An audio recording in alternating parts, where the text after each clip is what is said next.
Hello, my little ninjas, and welcome to your Wake and Bake News. Wait a second, let's start again. Hello, my little ninjas. My name's Mike. This is my YouTube page, Mox News, and welcome to your 420th episode of Mox Talks. And we have a lovely show for you this evening with our beautiful co-host, Boo Bear. As you can see, he has been so kind as to join us this evening. He's wore the fuck out. We went on a 2-hour walk today and yesterday. So, alright, so for the lovely people that have shown up early, I want to have a big fat bong hit in your honor because I appreciate you being here. In fact, it's always nicer when you're here. Please don't forget that because I mean it from the bottom of my heart. If you're not here, this becomes meaningless. All right, let's do a bong hit. I'm ready. I'm going to do a bong hit. Screw it. Screw it. I don't care if anybody's here or not here. I don't care if anybody's watching or not watching. Those of you who are watching, I'd love it if you join me in a nice fat puff. Otherwise, thanks so much for tuning in. And this is the way to start the show. Or at least the show that has 0 viewers. I don't know if you're out there or not. It says I have 1 viewer. But if you're out there, I really appreciate it. I want to make sure you know that. And that this bong hit is in your honor because you showed up to join me, taking your precious time and sharing it with us. And I can't thank you enough for that. I know how busy you are in your world and all the stress and everything. You know, to take and spend time with me is very generous of you.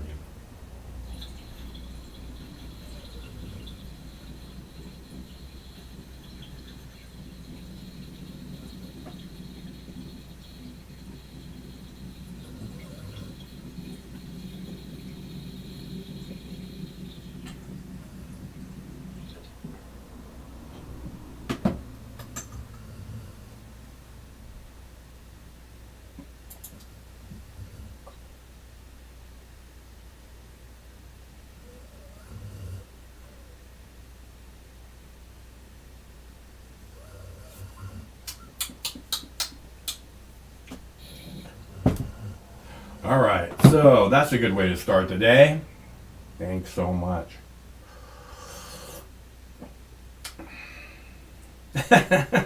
Good, I'm glad to hear it's wrong. And thanks for that, Wilco.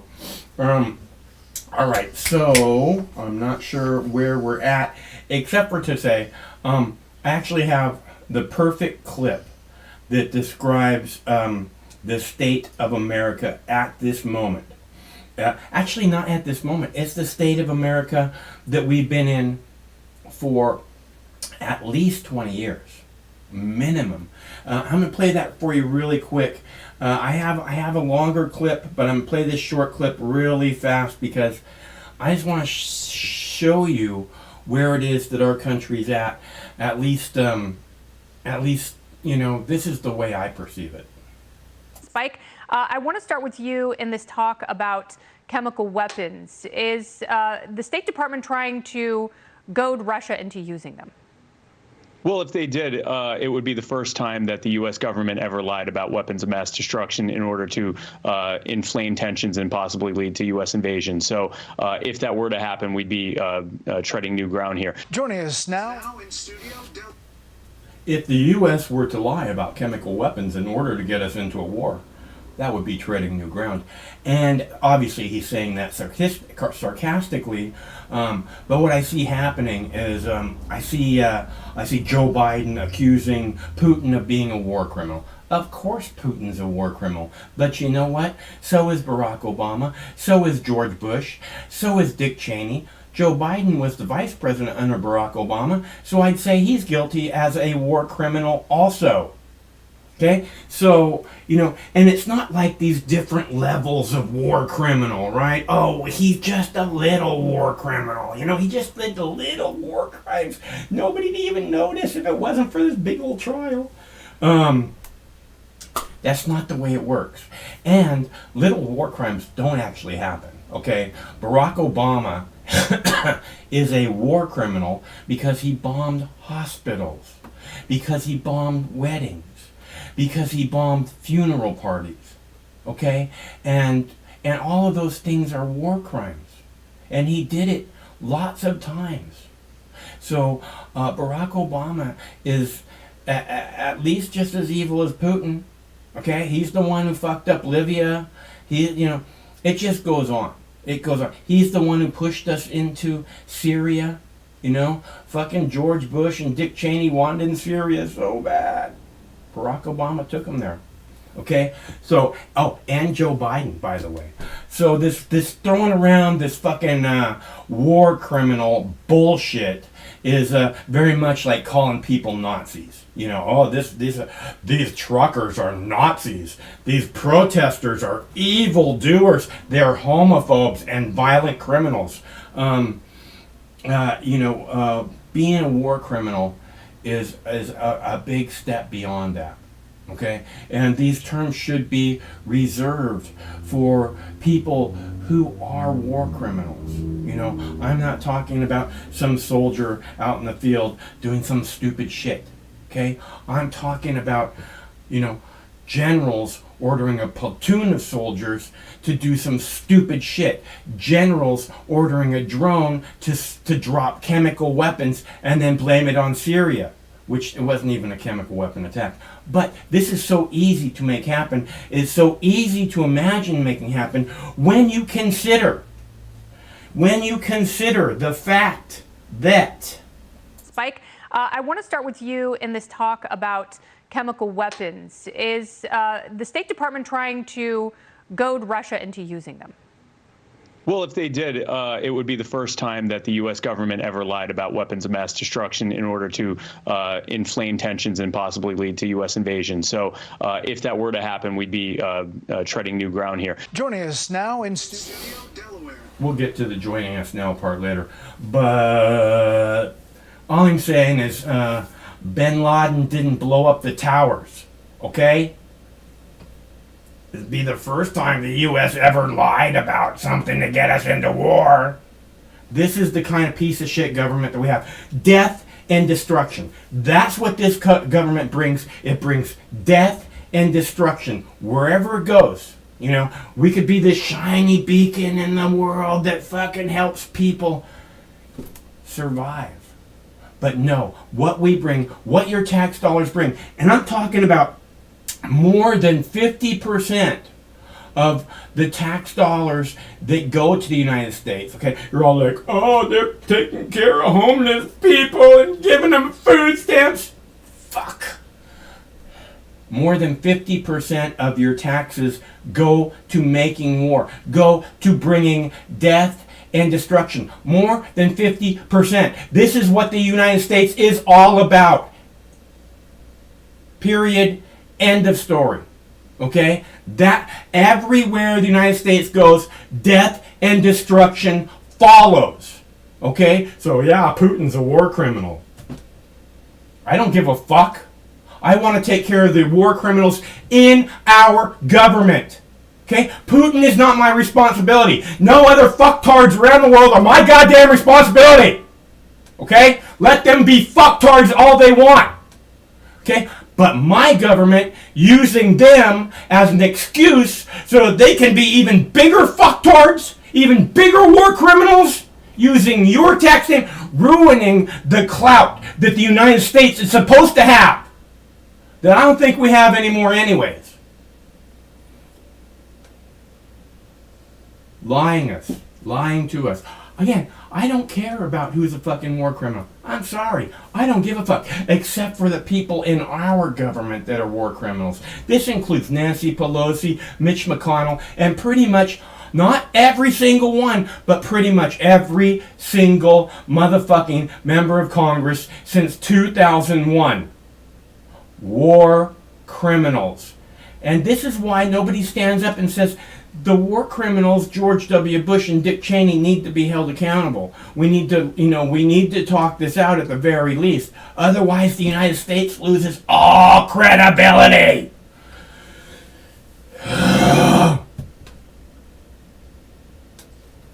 But the congressmen never do that. And the reason why is because they're busy profiting off war.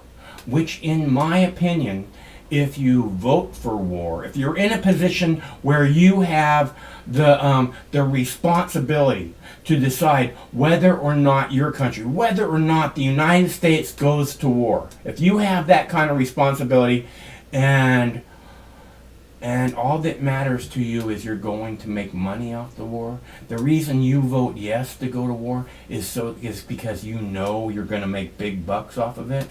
You're a motherfucking war criminal. This is why I say these people have to go to prison. Otherwise, it's not going to change. They're just going to come into fucking, and they're going to see dollar signs from every direction, and then the military-industrial complex dollar signs are like 10 times bigger than the other dollar signs. And this is our government, okay? I'm talking about Congress. I don't think this is our country. I think that if someone was actually being honest with you about where we're at, about our government being filled with fucking war criminals, about everywhere our government goes, it brings death and destruction. Okay? These are the facts. And it's done in your name, with your money. So, who's the war criminal again? And who do you really give a shit about being a war criminal? If there's war criminals in our government right now, is it more important to care about Putin or the war criminals in our government? Okay? I want to know. The telephone number's up there on the screen. I think is a pertinent discussion to have.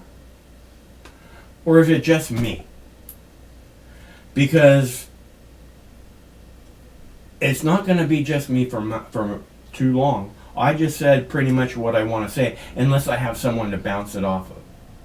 So, our government's filled with war criminals, and one of the big ways that people commit crimes is by misdirection. Hello, caller. Oh. Hey, are you talking about war in Ukraine? Just war.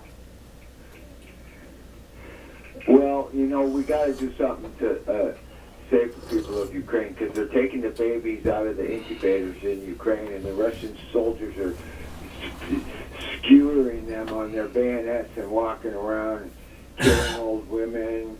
And, we got to defend the people of Ukraine, because historically they've been very nice to us, and it's our duty as Americans to go to war for the underdogs, and the underdogs are the Ukrainian people. Never mind those patches on their arms.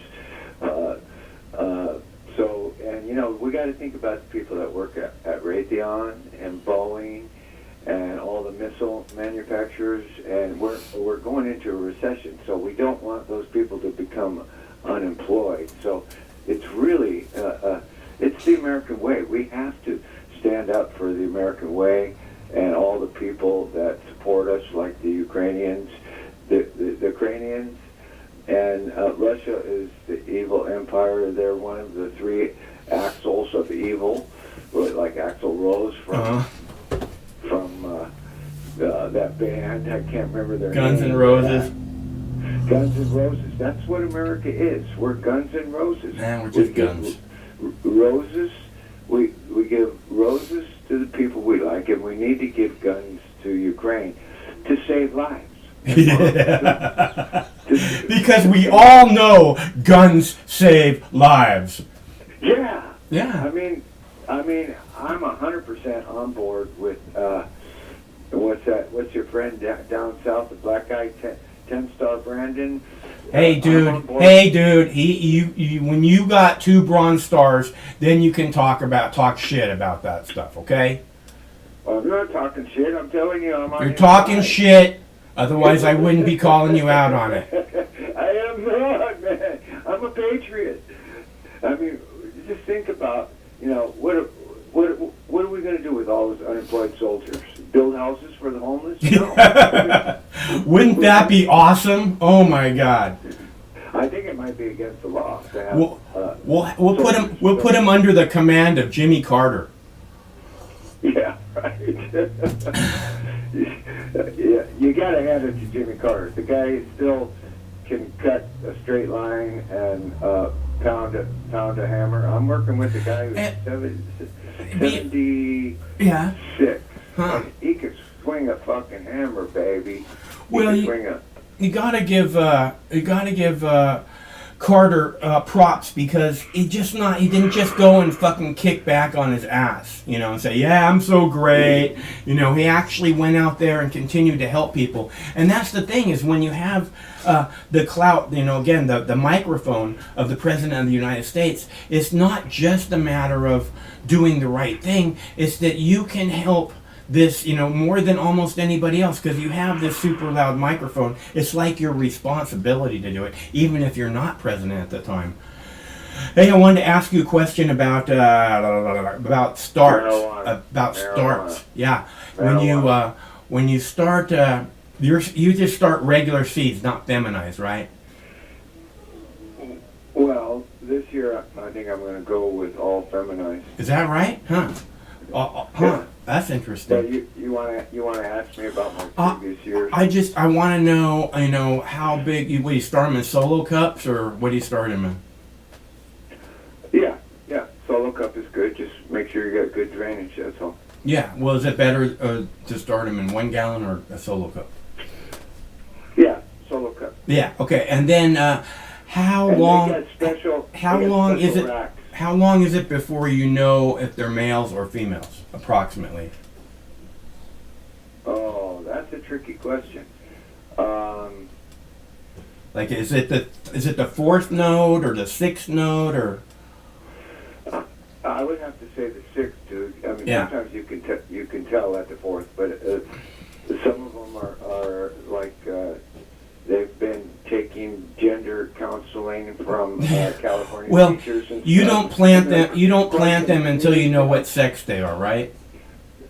No, you Yeah. can yank them once you figure out. What sex they are. Once you figure out the sex. Right. So how long do you keep them in the solo cups, until you're able to sex them, or what?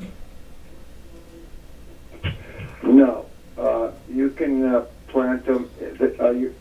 You're talking about regular seeds, right? Yeah. Oh, okay. Well, sometimes you're going to go beyond the 6th node for some stragglers. Yeah. But you can. Don't be afraid to once you figure them out, and you need a magnifying glass. Just yank the males and replace it with a female. Always have a 1 gallon replacement for the weird ass males that will pop up. Always, that's the most important thing. No, the question is, how long do you keep them in the solo cup? To the 6th node, or do you change it before they get to the 6th node? You know what I'm saying? The solo cup's only big enough for so long, and I want to do it right. I'm getting ready to start. I'm going to start seeds this weekend, hopefully. Well, You understand what I'm saying, right? yeah, I know what you're saying, but sometimes I plant directly from a solo cup into a big planter, and sometimes I transplant the solo cup to a 1 gallon and plant a 1 gallon. I even sometimes wait till I plant a 3 gallon. So there's a million ways to go. The trick is just keep your eyes out for bugs and sex changes. That's it. That's Yeah. all. Well, the main thing, I don't want to use a bunch of soil. It costs money. I mean, I know you get it in big fucking bulldozers full, but I get it in bags, and it's expensive, and that's why I'm asking the questions. Well, one you never throw your soil away. You just save it and Yeah, I have a bunch from last summer. Yeah, and you can rehab it with cow manure, with sterilized steer manure, which is $2 a bag. Dude, you just rehab your soil and you mix it in with the brand new stuff, and you save money. Hmm. And You use that? You mix it in with your crop? Oh, hell yeah. Hmm. Shit, yeah. One full bag for every plant is what I use. And I use a little more than most people do. And then so you've got this slow release nitrogen, and then you've got the quick release, which is tobacco, you know? Mm-hmm. So you got two different kinds of nitrogen making your garden green, you know? Keep an eye out for bugs, keep an eye out for sex change addicts. Yeah. That's all you got to do. I haven't had a lot of problem with bugs here. Yeah, well, I do here. I'm in the desert, you're in a fucking rainforest. Tropics. You know, Yeah. yeah. So you got mold problems that I never get. Yeah. You know? That's the most thing I'm concerned with planting right now. But I think I got it figured out. Yeah, you'll do fine, man. Yeah, I'm just wondering about how long, you keep them in the solo cups, because, like I said, soil costs money, and I'm not if it's indoors, I'm not recycling the the outdoor soil to the indoors.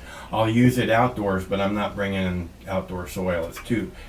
That's where I would worry about a bug. I only worry about bug problems on the indoors. Outdoors, I'm really not concerned about it. Yeah, and the real pros, which I'm not, they even change their clothes when they walk from an outdoor garden to an indoor garden. If I was carry bugs in there. If I was breeding seeds, I would do that for sure. But otherwise, I'm not that concerned about it. Yeah, man. I don't grow both indoors and outdoors at the same time. It's one or the other. There's brand new Ukrainian Kush going around, and it speaks Russian, so it's a bitch and cross between anaphylactic and sabalactic. So yeah, it'll fuck you up, man. So you can get it on seeds, man. That's funny. One of the Ukrainian Kush, man. One of the strains, the genetics I'm going to do is called a Russian doll. That's one of the ones I'm going to do this summer. And I want to see what kind of negative feedback it gets. Russian doll. Using Russian genetics, I don't know what comes out of Russia, but it's most likely Dutch genetics, I'm pretty sure. Or Spanish. There's a lot of seed banks in Spain. Well, what did I cross online with? I crossed them with the Alaskan thunderfuck, right? Yeah. And those are 10-foot tall plants. So in Russia, in Siberia, they have extended light periods too. You might have some weird ass thing coming out of Siberia. We haven't discovered every heritage plant yet. There's still people roaming the earth trying to find some unique heritage plant, Yeah. But I'll stick with the fucking Afghani Kush as just a regular old standby.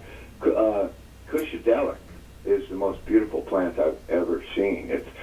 It's white, orange, red, green, blue, purple, yellow, all mixed together. It looks like fucking weird candy. It looks like candy. And if you ever can find Cushadelic, man, buy it. Yeah, no, I'll keep my eyes open. That's one of the things. See, I'm not looking to grow these big giant buds. What I really want to grow is like a beautiful flower. I really want to grow a beautiful flower. I think I have some genetics that might do that. I don't care if the plant is 2 feet tall. It's just I want to grow up like a perfect flower. Not perfect, but incredibly beautiful. That's really what I want. Yeah. Just glistening, Yeah, and you're a murderer. You squish those little baby plants in that Martian press of yours. You squish them to death. They're already dead. I'm not murdering anything. Oh man, they it's like the human. They're not brain dead. It takes about 7 weeks for a marijuana plant to become brain dead. Well, it takes longer than that for me to cure my marijuana, so you know. Oh, you cure it first and then you squish it? Yeah. Oh, okay. Of course. Isn't that, that's the way you do cannabis. Well, right? the curing process I thought was just for smoking, but I don't do what you do. I don't press it and crisp. Well, you're trying to get, part of the thing you're trying to do with the curing is to get that green flavor out of it, that heavy chlorophyll, whatever's left of that, So You get rid of that. If you don't get rid of that, you're going to taste it in the pressings also. Now you drink tea. So do you ever make marijuana tea? I've tried a couple times, but I haven't found any way to do it that I actually enjoy it, where it's like nice, you know. I drink a pretty hearty black tea. Yeah. Me neither. But I gave my sister some cannabis oil. Yeah. A lifetime supply. Coconut? Coconut oil. We can't 7 times heated and cooled 7 times. Multi-infused, and she put it on her broken toes, and she said it helped her a lot. Yeah, awesome. I put it on my back and got rid of some cancer on my back. Awesome. So this is what I keep saying, boys and girls. You know, we see these stories where people take every drug they can because they're diagnosed with cancer and they're on their deathbed, right? And nothing works, and then they take cannabis and the cancer goes away. And what I keep telling you is it's too bad they waited to get cancer to start eating the cannabis. That's all there is to it. Oh, I won't eat it, man. But whatever. I know you've eaten it before, pussy. Yeah, but you know, I got to keep my wits about me. Fucking pussy. Oh my God, you're such a fucking pussy. Gotta keep my wits about me. Give me a fucking break. They're killing babies in Ukraine, Mike, right now. Yeah, and you need to keep that in the forefront of your mind, and you're afraid if you eat a little cannabis, you might actually forget that for 2 seconds. Is that right? Yeah. The Russian Huns, they don't smoke marijuana, Mike. And this is a huge part of the problem. What do I keep telling you people? So, yeah, man, you don't be afraid. I mean, the worst problem you got is getting root bound in a little cup, you know. That's why I'm asking you about little cups. Duh! Yeah, I mean, 2 weeks in a little cup is about all you want to do, and then just either put it direct in the ground or put it in a 1 gallon, you know. Yeah, how long can it sit in a 1 gallon approximately? Another 2 weeks after that. Okay. So, yeah, man, I don't know what's going on. Whatever. RT's off the air, huh? Yeah. Last week, you see the discussion last week? Will YouTube ban RT? And then this week they banned it. Yeah, they banned that Oliver Stone 2016 documentary called Ukraine on Fire. So I keep finding it and I keep posting it, you know, and you can find Russian versions of it and all kinds of versions. If I had my wrench back, I could post it right in your chat right now. So, but somebody stole my wrench because I was fucking with Steve. So, no, I stole your wrench because you keep posting links, and when people post links, I'm like, what is this? What is this? And it distracts me from what I do. And like every one of your, text is a fucking link. So I'm like, what the fuck is this? What the fuck is this? So I was like, I don't want to be distracted by this anymore. When I had a wrench, I only posted like a song or something pertinent to what you were talking about, like Ukraine on Fire. That would be pertinent. Everybody should watch that documentary, and it's only just got a little warning on it. It says YouTube has determined this to be for adults only. That's what they. I got my original Palestine Symphony back because I complained to YouTube. I found it somewhere. Oh yeah. Facebook. Yeah, and I went there and I talked to. I put a complaint into YouTube.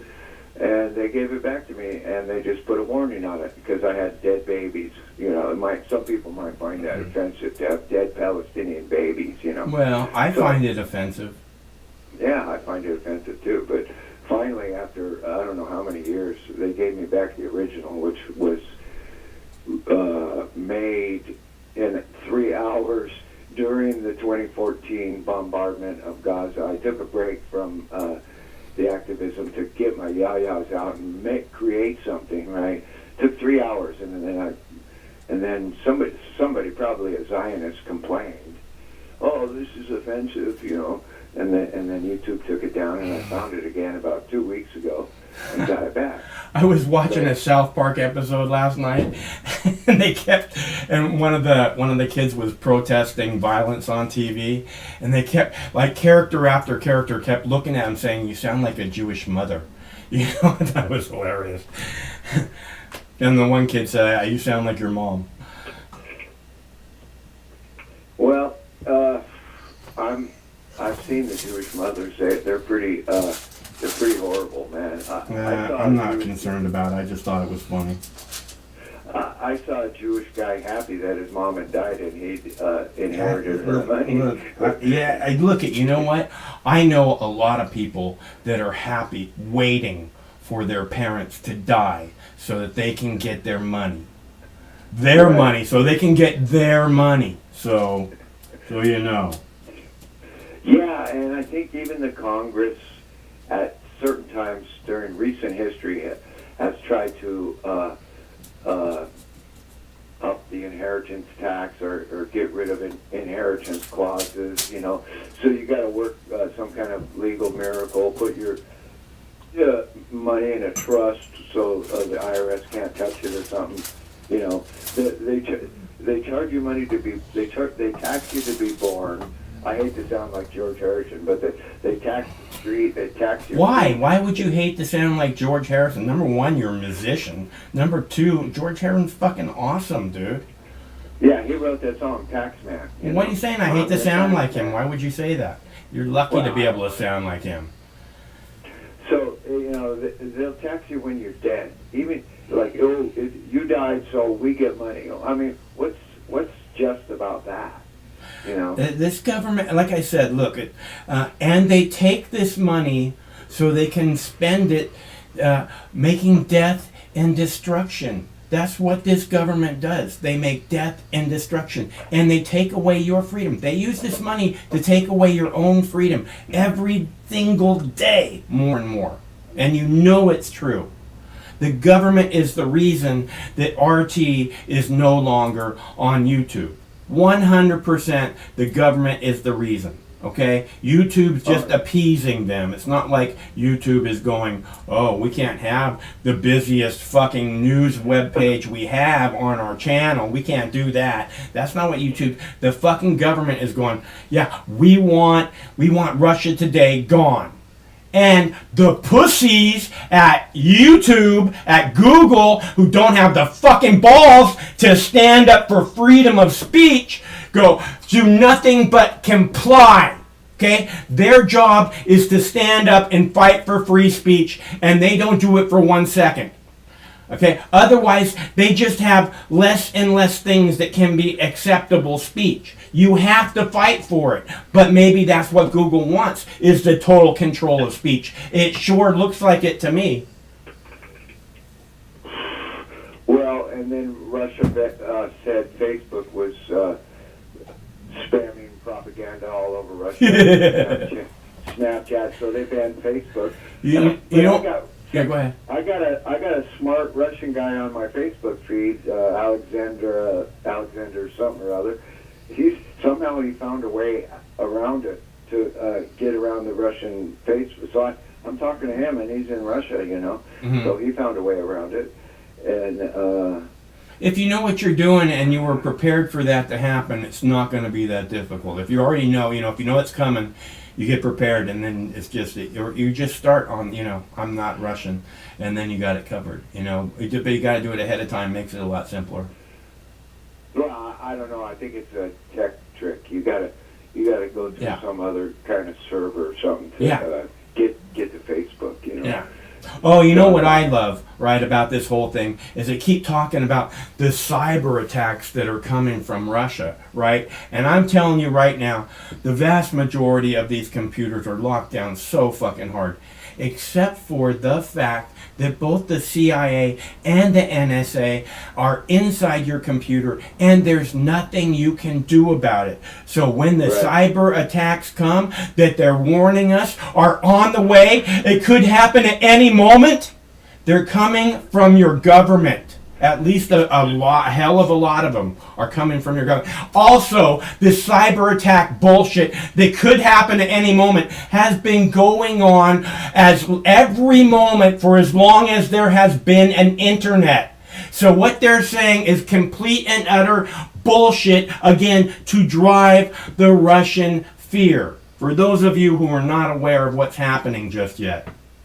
And I heard, and I think it's true, that the CIA monitoring program, with the name of which I don't remember, ended on the very day that Facebook started. So, well, you know that Zuckerberg's some kind of a government asset. I hate his piece of shit face, man. oh yeah, they got us by the balls on Facebook. And then Elon Musk apparently challenged Putin to a wrestling match or a full-on martial arts combat. Fisticuffs, brother. It's called fisticuffs. Yeah, and my money's on Putin, man. He's a black belt. He must be much older, but what the hell has Elon Musk got to prove? It was like, that's pretty stupid. That's childish, I think. And I know, you know what? Elon is about getting attention. Okay, if you look at what Elon's doing, he's about getting attention, and it's not stupid, and he's very good at it. So. And the worst thing of all is, or the biggest red flag that I've seen recently, when you think your government is not in bed with the tech companies, was when Justin Trudeau closed down 600 or more people's bank accounts because they gave $25 to the truckers up in Ottawa.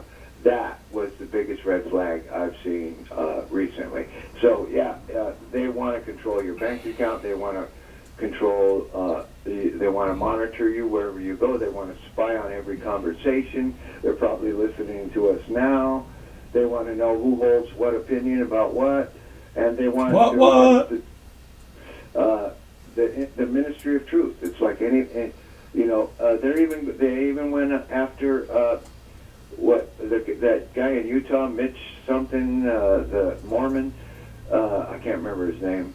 The banker Mormon, the senator from Utah. Oh, Mitch McConnell? Romney. Romney. Yeah, Mitt Romney went after Tulsi Gabbard and called her a traitor because she said that this was the United States' fault.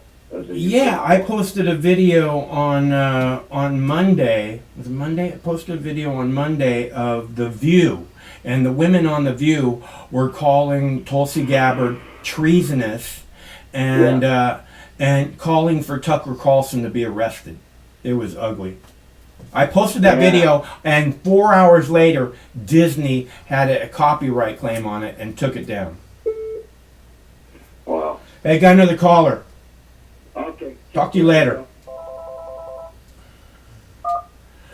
Hello, caller. And the women on the view. Hello? Hello? Hello? Hello? Hello?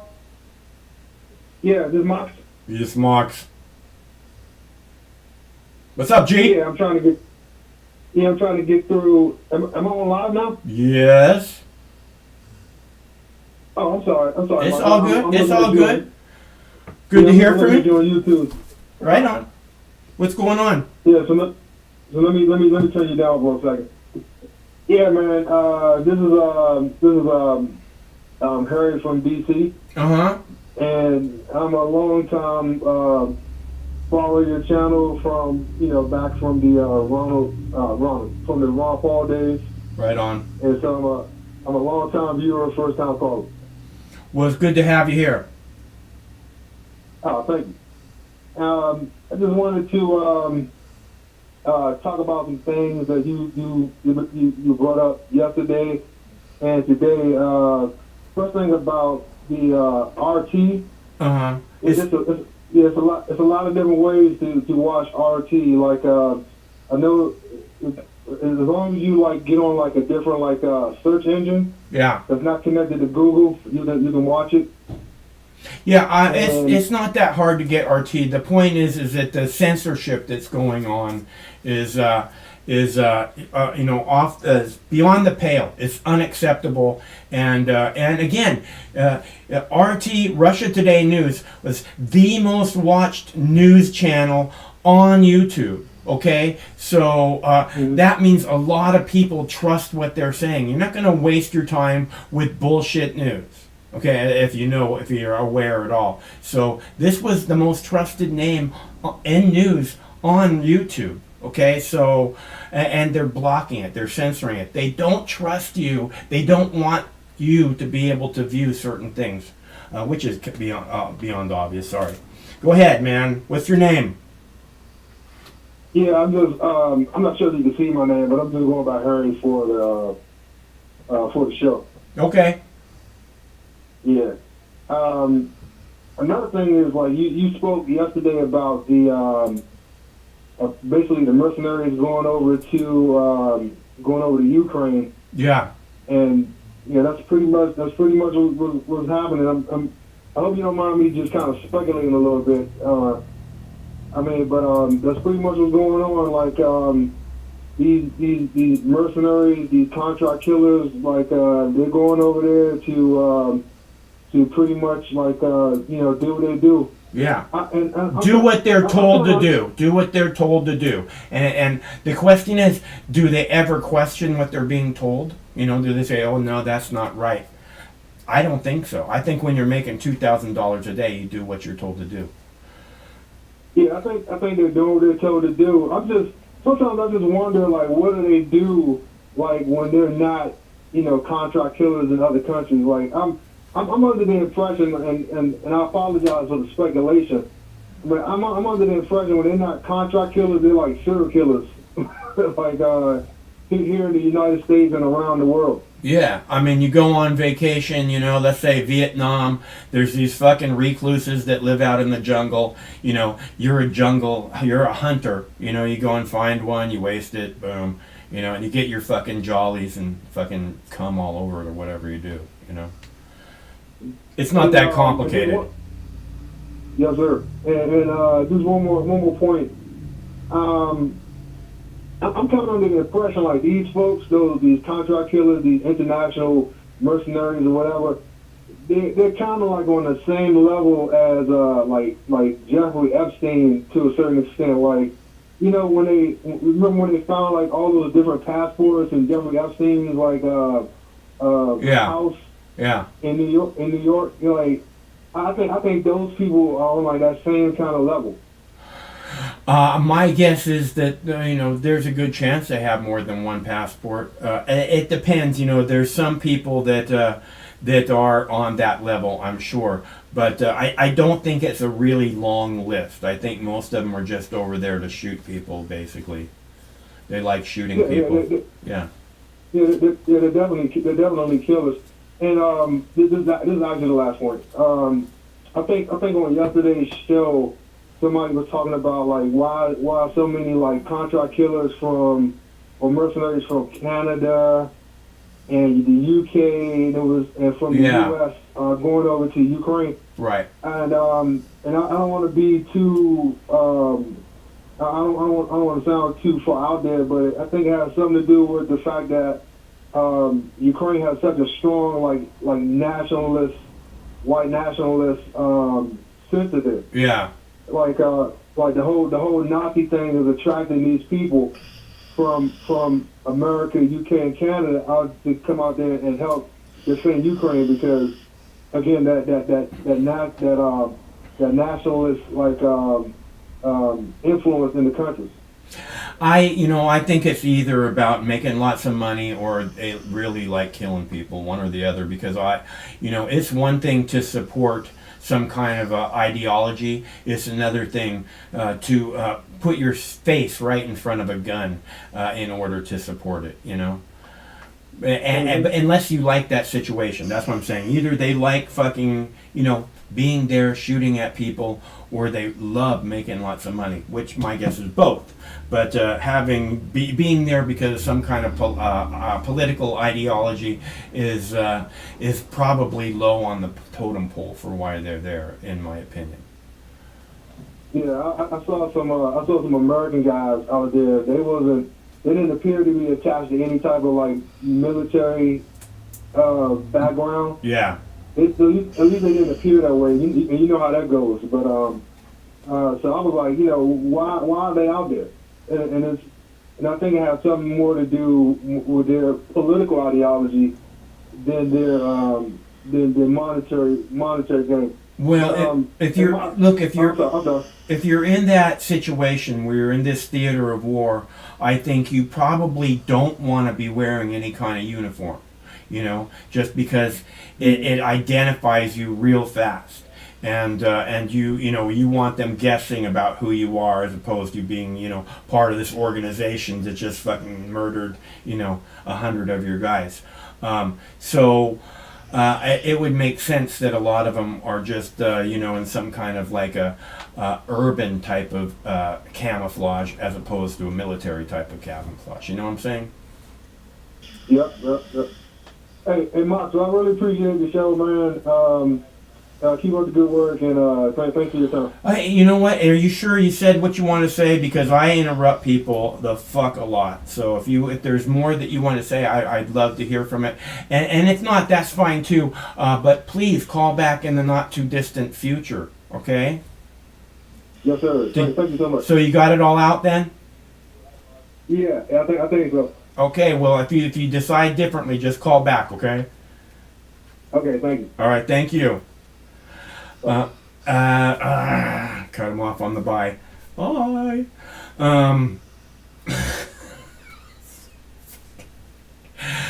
That was a nice caller. I love, and again, for those of you that's never called before, other than the constant interrupting of people, I'm not here to bite your head off. I just, you can tell me that you see things in this way and it's interesting, and I listen to what you're saying and I say, I totally agree with you, or I see things a little bit differently, and I agree with what you're saying, but I think it's coming from over here as opposed to over here. So I don't bite most of the time, unless you're sitting next to me. It's funny because it's true.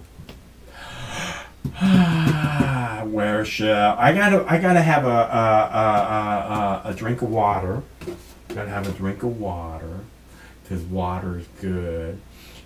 All I ever see on the news of these cities is in the Ukraine is of bombed out shit and stuff way off in the distance.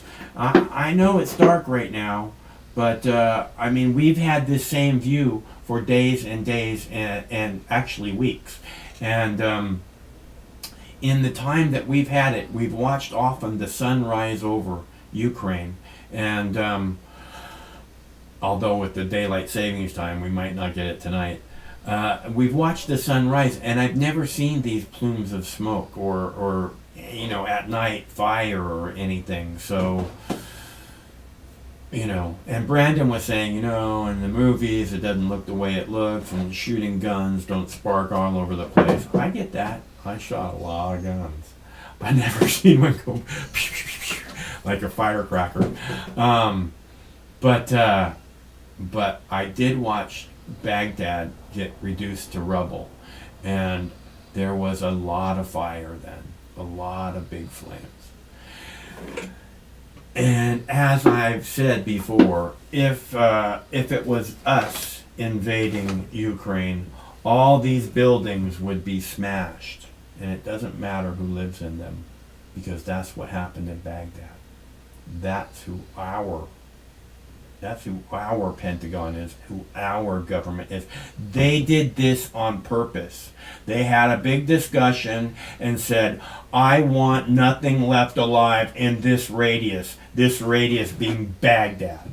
And then they went ahead and broke everything and everybody.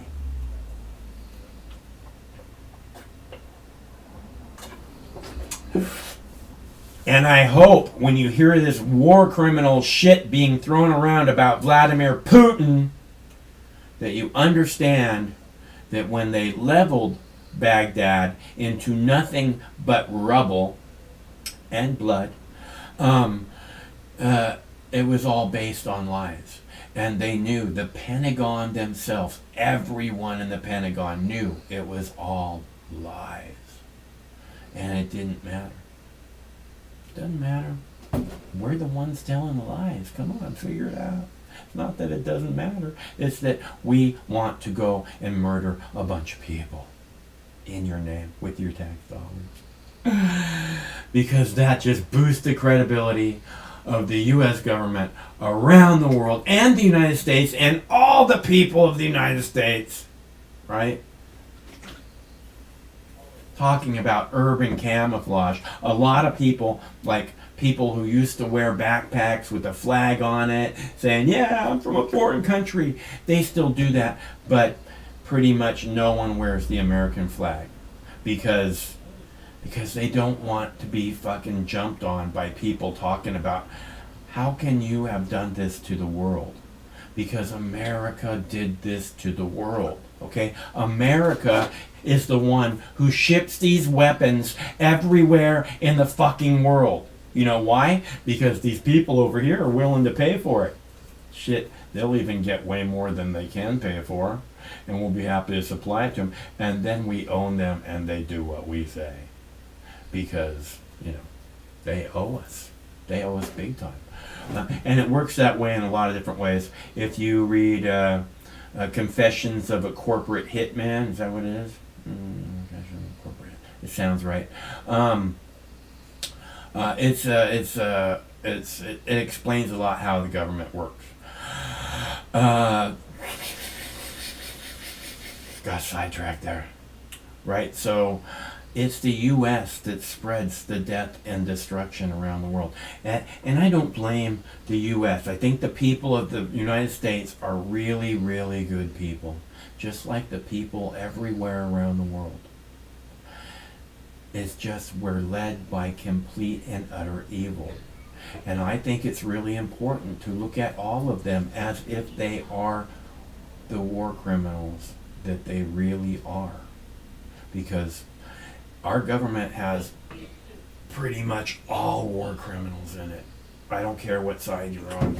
You know, if you were elected, if you vote on things like sending Ukraine's weapons and then make money off of it, you're a fucking war criminal and you need to go to prison, because in order to make the world a safer place for little children, because you think it's okay for little children to get murdered as long as you make money.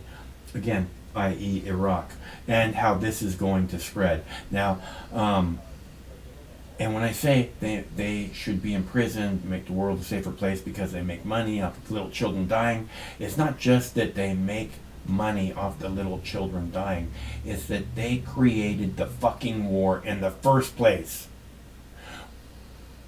Okay? They're fucking vampires. This fucking government just spreads death and destruction. Okay? In your name. In your name. In the good name of these United States. Of the people. Of the good people of these United States. It fills me with the urge to defecate! I don't know how to, when I talk about this, how to get this taste out of my mouth. It's like you want to spit, but that's not going to do it, and I don't want to vomit till I die, but knowing how evil our government is and how it's put on to all of us, how evil our government is, as if we're the evil behind our government. And I don't know. I don't like to think that that's what's happening. I don't think that that's what's happening. I never have. But you should ask ourselves, are we the evil that is behind our evil, evil, evil government? Are we? Are you and I the evil that gives our evil, evil, evil, evil government permission to spread, not just permission, but the money, the support that it needs to spread death and destruction around the world in the name of helping others? Are we the ones that are behind that? Are we the ones who actually make it happen? Because again, you've heard me over and over say, it's the people of this country are good, and I believe that wholeheartedly. Again, we should really have this discussion about whether or not we are the evil behind the government. It's not just behind it, it's that we give them the support that they need. In acting like somehow voting is going to make a difference. Because you know what? If nobody shows up at the fucking voting polls, I think this government would probably get the message. Nobody shows up. We're tired of it. We want you to go to prison. We're going to fucking figure out how to make that happen. And if I was you, I'd run the fuck away right now, because we're coming for you. Okay? Nobody votes on election day. That's what I say happens. Okay? Because it's not that so much we're the evil behind what happens, that supports what happens, so much as that we don't do anything to stop it. That we're supposed to be the one. It's supposed to be our government. We're supposed to be able to be in charge of what our government does. And what our government does is spread death and destruction around the world. And we all, even though it's not our faults, even though I think you're really good people who would never do that consciously, are we responsible for it? I don't know if we are responsible for it or not, but I know that we should take responsibility for it. We should take responsibility for it so that we can do something about it. Because if we're not responsible if we're not the ones who are responsible for it, then we really can't do all that much about it. But if we are, or nor should we, if we're not the ones, then we shouldn't do anything about it. But if we are, we have the obligation to make it stop. And we have to focus on this. This government does nothing but spread death and destruction around the world. And I don't want that done in your name. I don't want your children to grow up with that being who they are put on them. Because you might not think that somehow they're like shielded from all this fucking shit, right? They're shielded. They're not going to feel the influence of all this evil that the U.S. government does. And they're not that shielded. It's going to get in them unless you do something about it. Hello, caller. Hello, Michael. This is Steve McClanahan. How are you doing tonight? Fine. How are you doing tonight? It's a beautiful day. Oh my God, Steve. Earlier today, we have stuffed animals all over the house, right?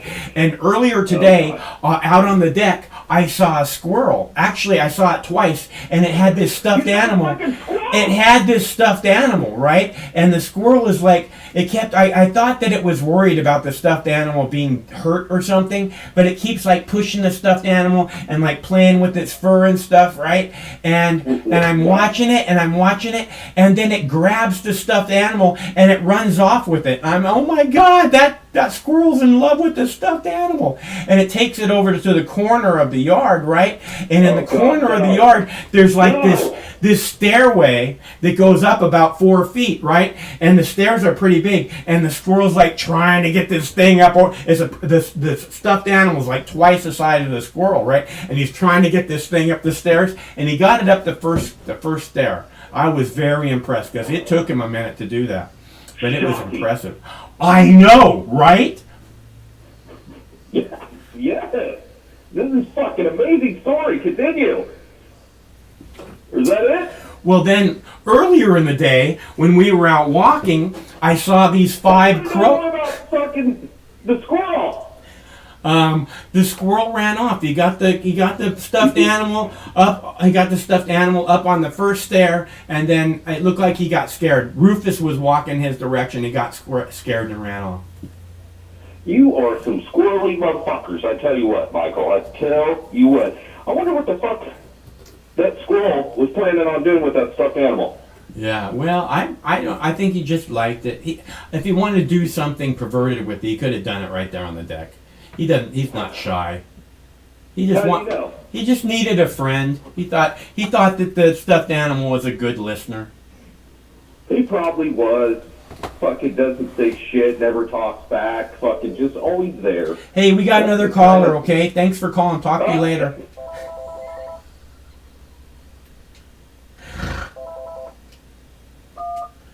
Hello, caller. Hey, Mike, how is your Wednesday going? It is a beautiful day. Did you hear the story about the squirrel? No. I'll have to tell you later. Okay. Well, I hope the squirrel had a good day. It looked like he was having a very good day. Was it spring-like? Was it sun out today in Seattle? It was incredibly beautiful. For those of you who don't know, the bluest skies are in Seattle. And there was so much blue sky. I mean, there was these fluffy white clouds, but there was like blue sky all around them. I was like, wow. I tell everybody, what a beautiful day. Oh my God. It's like, you're right? Yeah, it's especially beautiful when the sky is out and it's blue sky after it's been cloudy for 5 months. Too. Well, when I say the That bluest, contrast. when I say the bluest skies are in Seattle, I always think that the reason that they're the bluest skies is because they come after all those clouds, and people are like, Right. "Oh my God, it's blue." The contrast. Yeah.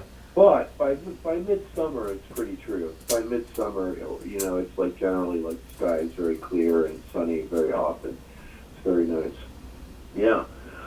A couple of things. You mentioned that John Perkins book, Confessions of an Economic Hitman. That was it. Yeah. Right. Right. And that's the story of a person who, he talks about like connections between elites. Yeah. So he goes to like a liberal arts college, and while he's at college, he gets approached by like people from the CIA. But he doesn't like work for the CIA. He works for independent contractors who have connections with the CIA. And his job is kind of like he's an advisor to corporate interests. And he'll show up and encourage policymakers in other governments in other countries around the world what they should and they shouldn't do in order for his friends in the United States to make money. So he's like an influencer, but an influencer for like corporate power in the United States. And if the governments in other countries don't listen to the advice given to people, but like John Perkins, they don't listen to those people, then they get threatened by the Central Intelligence Agency. And if they don't change their mind at that point in time, they're just straight up assassinated. And in that book, he talks about like the president, I think it was the president of Costa Rica, who was like pushing for peace and had an agenda for Central America and, different than America's agenda. And guess what? His small plane crashed over the jungle, right? And this happened several times where there were clear connections with like, business interest wanting one thing and the national government of other countries wanting something else. So that's part of our history. Like that's part of It's how our government works. That's exactly how it works. It's not history, it's how it works now. Yeah, and I think it's how it worked since like World War II. I mean, it's more sophisticated with technology, and the oligarchy has become more concentrated. Like maybe let's say there were like 1,000 people who had money and power and influence, in 1945 running the economy, and now it's maybe fewer than like 100 people, right? So the power and wealth has become much, much more concentrated. But the same idea applies. these corporations, when they want oil or when they want something like labor or they want something really cheap, they'll just overthrow governments to get whatever their corporate interest wants, And that's kind of fascist. It's not kind of fascist. That is fascist, right? Because there isn't any line or distinction between what corporations want and what the government wants, because they're the same fucking thing. And that's spooky. That's like when you get into really spooky territory. Like maybe IG Farben made the gas, or the Zyklon gas or whatever, the chemical company made the gas for the Third Reich, but they were all making money and they were working together as a team like that, Yeah. No, I'm sure that's what I'm saying, is that we have to ask ourselves if we are the evil behind the evil that our government is, because we're the ones who is supposed to be our government. We're supporting them. I mean, regardless if we actually support them or not, overwhelmingly, our government is supported by our I don't think, honestly, it's overwhelmingly. I think it's this really, I don't even think it's a majority anymore. But the problem is to the rest of the world, it looks like we support our government. So... And on that note, Mike, there was a Pew Research poll that came out today, all right, and I read it. I read a story about it earlier, and the numbers were startling, all right. 1/3, 1 out of every 3 Americans was willing to go to war in Ukraine, Russia, even if it would lead to an escalation to nuclear war. Oh my God, I can't wait for fucking nuclear fucking Holocaust, man. It's gonna be so beautiful, you guys. I mean, we all get to go to God all at the same time. Oh, it's gonna be glorious. Fuck yeah, bring it on, baby. With Democrats and Republicans, it was practically bipartisan as well, like 50-50. It wasn't like some huge, Republican anti-war kind of thing. It was very split and very much split down the middle, 50-50. But there was one other weird number from that poll. But it seemed like the American public was buying the propaganda. At least half or 2/3. Oh no, the other number was 85% of the American public, bipartisan, supported Joe Biden's response to the crisis in the Ukraine. But I don't think, when you look at these polls, right, you have to understand, again, that they can sway polls however they want. They can get whatever kind of results they can get out of any poll. So when you see this thing where the American people overwhelmingly support nuclear war, it's so stupid. That's absolutely true. But regardless of how everything was phrased, right? It does indicate that there's the propaganda effort on a certain level is working. Right, and also it's working desperately against children, okay? They're terrified when they hear this shit. And I'm telling you, I went through it when I was a kid, being on the edge of nuclear devastation at any moment. And it's not so much that it bothered me, I mean, it's not like I'm bothered or anything, but I always wonder about this stuff. Like, what is it like for children to grow up, in the shadow of the Twin Towers? Right? I mean, because that's where the world has been for the last 20 years. So, and it's just been this police state, and they have this internet, and they understand that it's all fucking lies, or at least they should. And so where, I just wonder where the fuck, where they're at. It seems like they must be filled with anxiety, but I don't really get that so much from them. Although I haven't talked with that many since the COVID. Well, from the petitioning, right, from talking to people about these ballot initiatives in the last 6 weeks or whatever, rarely has somebody, started randomly talking with me about how Russia is getting fucked over by the American propaganda system, right? Nobody voluntarily says that to me in the course of my conversations with them. We're all getting fucked. We're all however- getting fucked over by the American propaganda. However, several people have like by several I mean 5 or 6 out of like several hundred people have said, "Oh, and those poor Ukrainians, right?" Mhm. And so they definitely, or those evil Russians. Like Yeah. I didn't invite anything, and they mentioned that in this conversation. Yeah. So I rarely hear like anybody give me just a straight anti-imperialist rap. Like, I hate Israel. I hate our NATO spending. I think that all the 800 military bases around the world are part of American imperialism and economic hegemony. And I never ever hear anybody say that to me ever. Mm. So I say it to you. I say it to you. You do, but the spectrum out of like 100 people, it's only a few people who even think that way. Like, it's what I'm getting at. Who are at all So concerned with what's going on in this moment in their name. Yeah. So one of the books I'm trying to read right now, I'm only about 100 pages in because I've been slacking, but it's that Philip K. Dick story, The Man in the High Castle, where the United States is occupied by Imperial Japan. Yeah.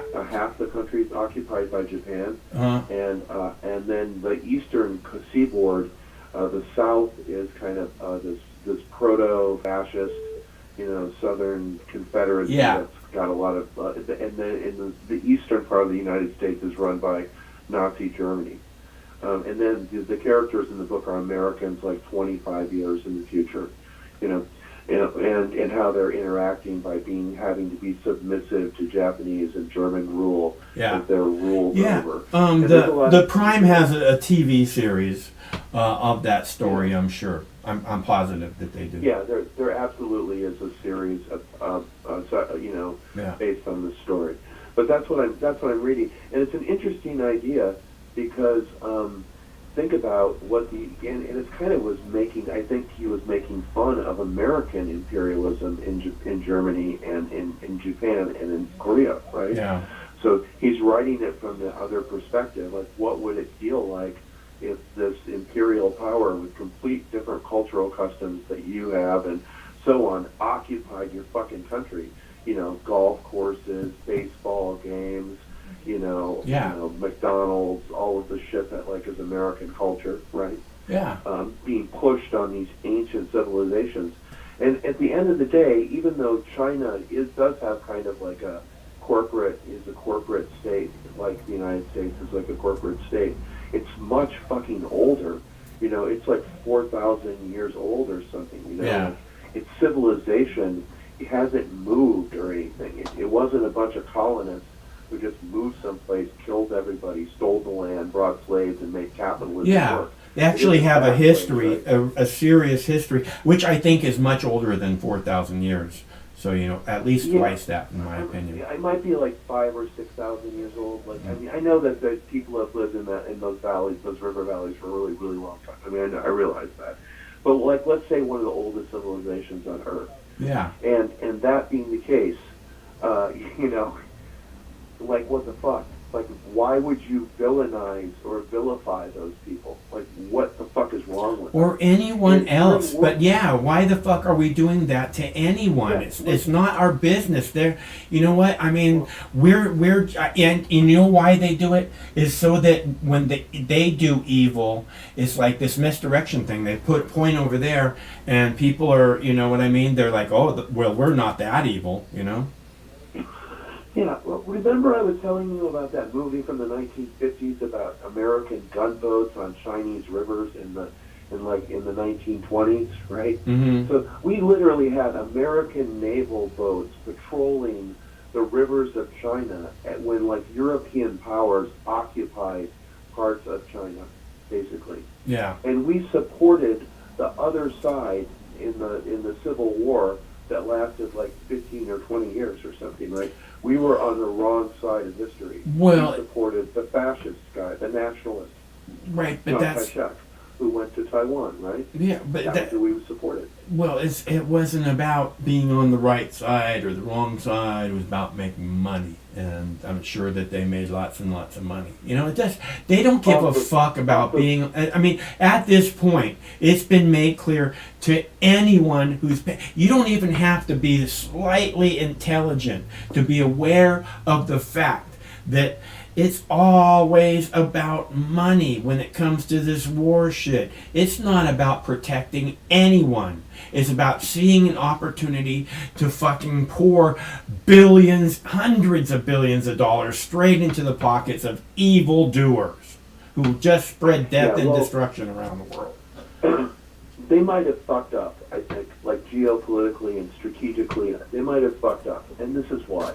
Like I read today that Eastern former members of the Soviet Union, that'd be Belarus, Kyrgyzstan, Kazakhstan, Armenia, those are 3 or 4 of the countries, are going to create their own banking system so that they can trade with each other using like different currencies other than like U.S. dollar or EU currency. That's awesome. In several of those countries, like Kazakhstan, is part of this thing called the Shanghai Communique or something, which is a security alliance between China, Kazakhstan, and all of those countries. So as we push Russia away from Europe and we say you can't play in Germany anymore, you're not allowed to sell your shit in Europe anymore, they're just going to create their own economic networks and military alliances with China and Iran. And India. And India, Yeah. That's right. So Asia will be like more integrated, and that means that when they dump the dollar, and even Saudi Arabia, Right. Saudi Arabia recently said that it would consider selling oil to China in Chinese currency, Chinese yuan, instead of using American dollars. Yeah. Right. So even Saudi Arabia, you know, and I'm sure Israel even has contracts with China, as do many European countries as well. And are they going to jeopardize all of that because, you know, some crazy fascist people from the United States think they can rule the world with a big stick? I don't know, you know? I think in the end we'll lose this game. We've already lost as far as I can tell. Like I said, our government's out of control, completely fucking rogue. Completely rogue. And the economy is collapsing. And the economy is collapsing, and all they're doing is pushing it more and more that direction as fast as they can. It's as if they cannot wait for complete and utter economic disaster in the United States. That's what they're pushing for, 100%. To punish the American people, Well, basically. to keep them as slaves. It's to keep them as slaves, so they have no options other than, you know, we own your bitch's ass. The police state that was in Iraq and the police state that was in Palestine, you know, all of the places where the police state is that's been sponsored by the U.S. is just coming home to the United States. And, you know, they always use those tactics that they used abroad on their own population when the end of the regime is nigh and high. You know, they're all ready to, you know, kill their own people. You know, they're all primed for that. Do what you got to do. So, synchronicity, right? Fukushima. The Fukushima earthquake today. Yeah. 7.3 magnitude earthquake. 2 people died. Yeah. And I think over 7 million people or something don't have power right now. So, and it's just synchronicity because it's so close to it was so close to the anniversary of the Fukushima disaster. Yeah. So, last week was 11 years anniversary. Yeah. So that's interesting. And I just read this article that said there's 900 tons of radioactive water and fuel all mixed together. They don't even fucking know where the fuel is, like we talked about the other day. And they have no plan on how to remove, they don't even know how they're going to remove the fuel rods. They push the date back to some day that doesn't mean anything because they don't even know how they're going to remove, they don't even know where they're going to put the radioactive waste. actually. To be more accurate, the fuel rods are melting, and they have no idea how to make it stop. And I have video of that. If you type in Fukushima, I'm sure it will come up on my page. So you should check that out, because it says exactly what he's saying, except for the reality is the fuel rods are melting, and they got no idea Have what they to melted into? Have they melted into like the salt water? do. Yeah, they're in the process of melting into the salt water, but they're Correct. they've already It'll melted a just- lot. it'll just be this- Yeah, It'll just be this plume emanating from under the ocean, yeah, right? Of just radioactive, whatever, forever, ever and ever and ever. And those criminals, like, those people should be in prison. I don't think there's very many of those TEPCO officials in prison, or the people at Westinghouse or in the United States who designed those nuclear power Yeah. plants, or who even allowed them to be built so close to the ocean like that, yeah. right? All of those people, there should be some investigations and some prison time, I think, for making such a serious fuck up. Yeah, yeah. No, I mean, this is these are kind of inexcusable things, like, that can never be fixed, and there should absolutely be a giant price to pay, other than just for the public, because the people of this world are going to pay so much. This is going to start happening more and more, I'm afraid. And because they let these fucking nuclear power plants, these reactors, they push them way past the expiration date, way past the expiration date, and just expect it to just keep working. And there's only so far you can push stuff, especially something that's a giant bomb waiting to go off. I remember going on a tour of a nuclear power plant when I was like 11 or 12 years old. And at the end of the tour, being in a room with business people, asking the person the question, what about the nuclear waste? I'm just confused. Like, what do you do with the stuff after? Mm-hmm. It's like, where does it go, right?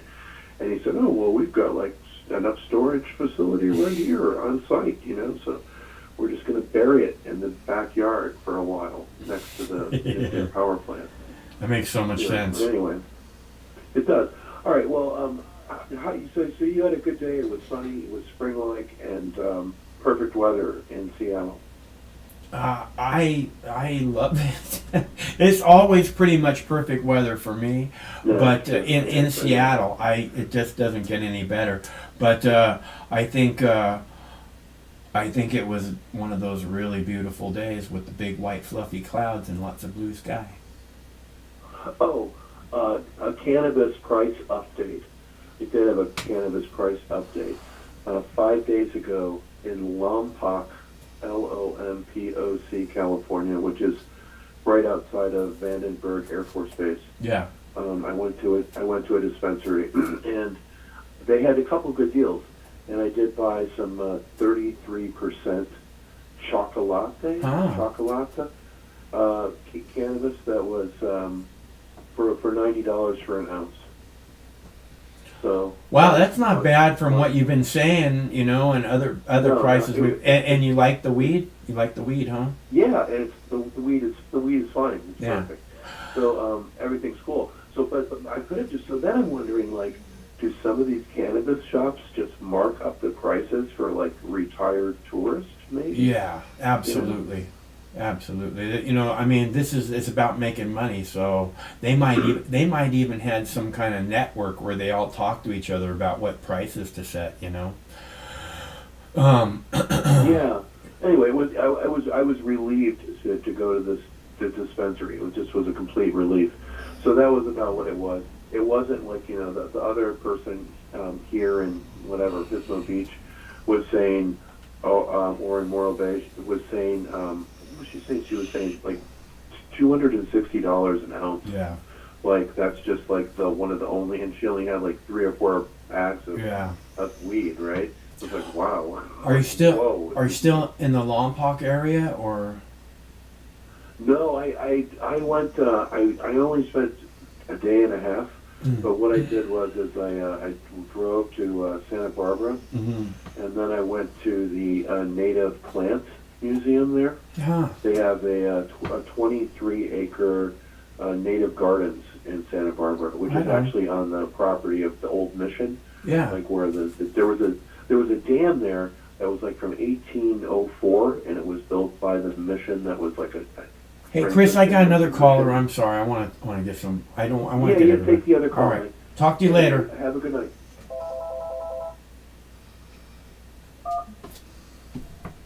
Hello, caller.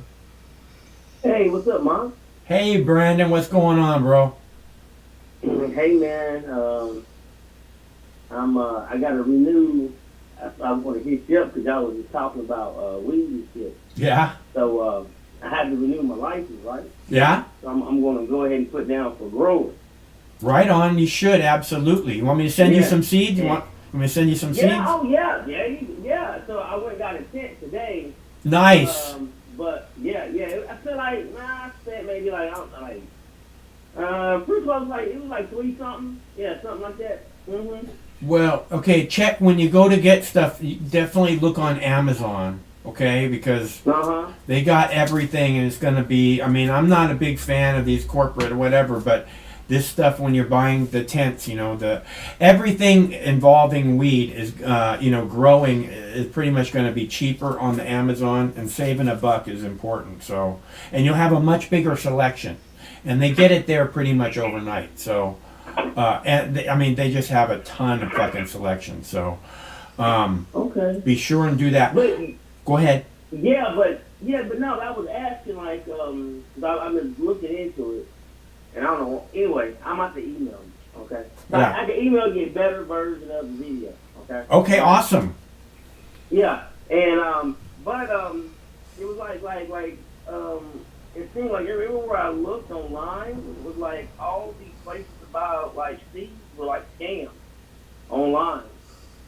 Oh, no, there's some really, really good seed banks.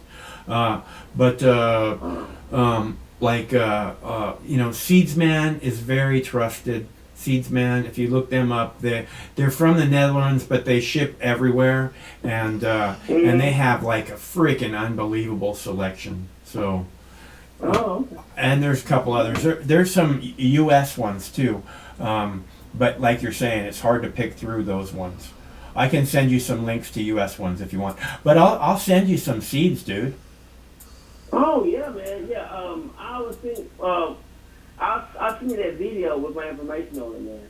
But hey, I've been listening for like the past couple of nights, man. Yeah. Good shows, bro. Yeah. Something about the mercenaries. Yeah. I wanted to call in so bad, but I was kind of busy. Yeah. I was like, fuck, I don't want to call in. But listen, man, them guys make good money. Yeah.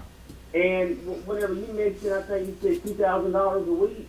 A day. Right? Yeah. That's on the low end. That's on the low end. Yeah.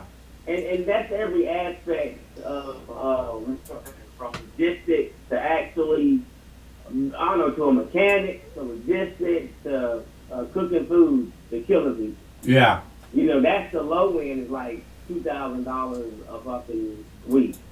I was saying $2,000 a day, but I'm making an example of what's available. I'm trying to explain. Yeah. I'm trying to explain to people why someone would do this, and that's definitely a big motivating force. Oh yeah, man. A matter of fact, I had a neighbor.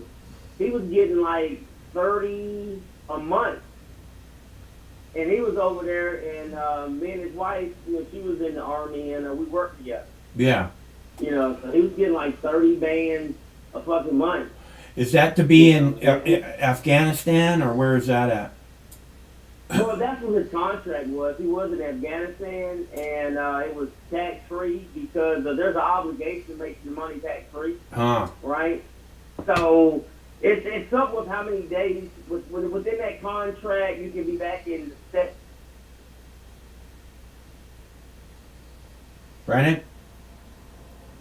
Thailand, they just travel in Europe or Asia or something. They don't come back to the States. They work like straight through for like 3 months, or they just do like a month and then get a month off, or what? No, I'm with the contractors because I've worked with them throughout my career when I was down range. Yeah. It's like 3 months on, and they'll get like 20 days off. Oh shit. And in those 3 months on, it's like 90 consecutive days, no days off. Yeah. 12-hour shift.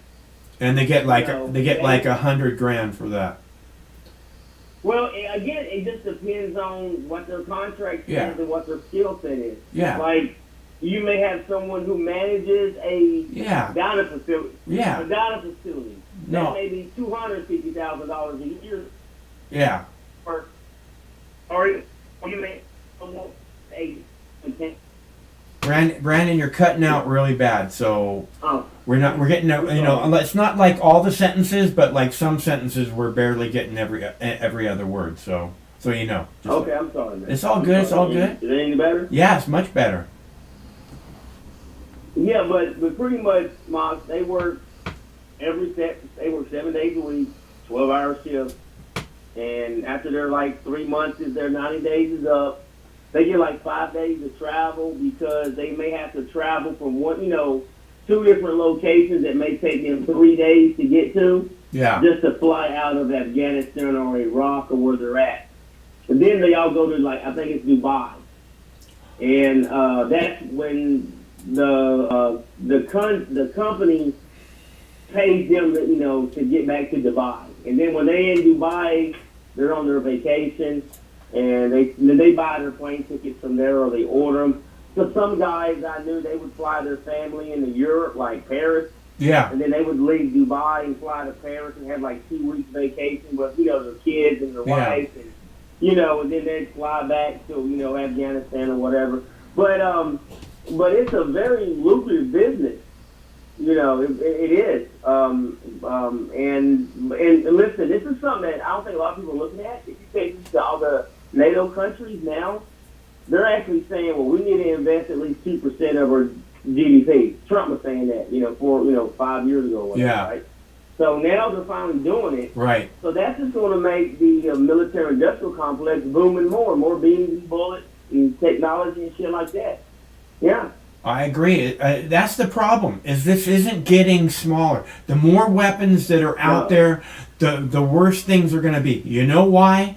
Because they say that we're doing this in the name of security, but these people, when they get a taste of this money, this weapons money, I'm not talking necessarily about politician, although I absolutely know that that's what they're doing, but I'm talking about when the military-industrial complex goes, oh, look, we got a new market, they're going to do anything they can to spread that market open even more.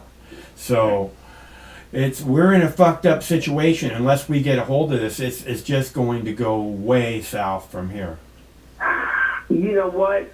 To be honest, I think that region, as much as our generation, we look at the Middle East as being very violent, right, Mom? I don't. I haven't been there, so I don't really know. But it seems like there's issues. Yeah, but our grandparents were like, the fucking Europeans can't get their shit together. You know what I'm saying? Like, they're always bickering and fighting each other. Yeah. And this is just one of these old relics. And unfortunately, Russia just hasn't really evolved into, like, just being good neighbors, man.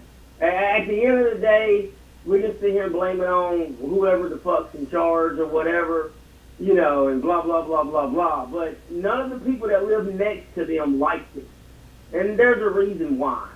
Like, we live in America where, like, you're in Washington State, you may have, you're out of, how you think about people from Oregon or California or Kentucky or Idaho. I don't really care for Californians, but the rest of them. Yeah, I know, that's where you're from. But anyway, like they have a lot of country where it's back and forth. And they've burned a lot of bridges. And I just think that, that Russia's on the wrong side of history. And it's nothing good gonna come out of it, because I think 20,000 civilians have been killed or whatever. I mean, at the end of the day, it's sad, it's fucked up. But and the those U.S. neighbors need to stand up. But those neighbors need to stand up to the bullies and say, "Look, motherfucker, you done gas people, pulling them in our country or whatever. We're tired of this shit. Let's be a good fucking neighbor." but he's too far gone, man. You know what I agree is that the neighbors need to be taking care of this. The United States does not need to be involved in this. The neighbors of those countries, it's their neighborhood, and they should be concerned about that, not the United States. Yeah. But Mark, taxpayers have invested trillions of dollars into rebuilding Europe from decades ago. So we do have a say so because that's our money too. Or we could just stop doing that and have extra money for us. Lots and lots and lots of extra money. But the thing is, they have to deal with the bullying. They're all terrified of Russia. It's time to man up, bitches. Yeah, it's like and I served with the Polish in Afghanistan with the same bases you got. Yeah. Them guys, they ain't fucking around. But just to see, it's like these big bad Russians. I ain't trying. I just disagree with what they're doing. And nothing good will come out of it. And I think they're balls deep into it. And the only thing good there's only two options, Mom. One, the Russian people walk with their head down for 100 years, or either they don't exist no more. That's it. You said the Russian people walk with their head down. You meant the Ukrainian people or the Russian people? No, the Russians. Yeah. Because the Ukrainian people are the ones that look like they're not going to exist anymore. Well, no, because let's be honest, the Russians invaded them and started shooting at them, and took Kyiv or Crimea or whatever they're doing, right? They invaded them, but what I'm saying is though, they've always they got 100 years of just men in charge of them that decimated their population because of just ego. But what gets me is how they just follow suit, like they're that scared of their government. If they're that scared of their government, Mom, then they'll never fight for freedom. They'll never fight for nothing. Well, as soon as the government lets them down in combat, then they fold. And that's what's going on over there in Ukraine right now. They're folding. How come our people don't stand up to our government? Or because they're afraid, or? Well, I would probably say if you've ever traveled outside of Canada and close to the Indian American border, you'll see what the real world's like. And you'll be like, America's not that bad. America is not bad. The American government is bad. And that's who we need to gain control of. Yeah, but the government ain't as bad as so many other fucking people, man. See, these people are so bad. We're bad, but these people are so much worse. I mean, we're bad. Don't get me wrong. We're bad, but I mean, look over here at how bad these people are. Is that what you're telling me, Brandon? But Mom, yeah, but they executed like 81 people in Saudi Arabia the other day. And the United States has 2 million people in jail, in prison. Listen, it's a perfect example. Those typically were people who were against the government, and their punishment was death. Okay? Uh-huh. I mean, just disagreeing with the government by saying, I disagree with you, Uncle Sam, you're not going to get the death penalty.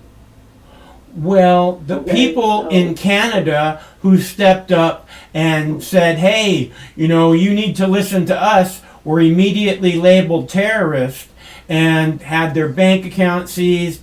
And if you don't think that as soon as look, they're talking about right now, I don't know, somebody said the other day they got a notice that all transactions over $600 are being reported to the government from their bank account.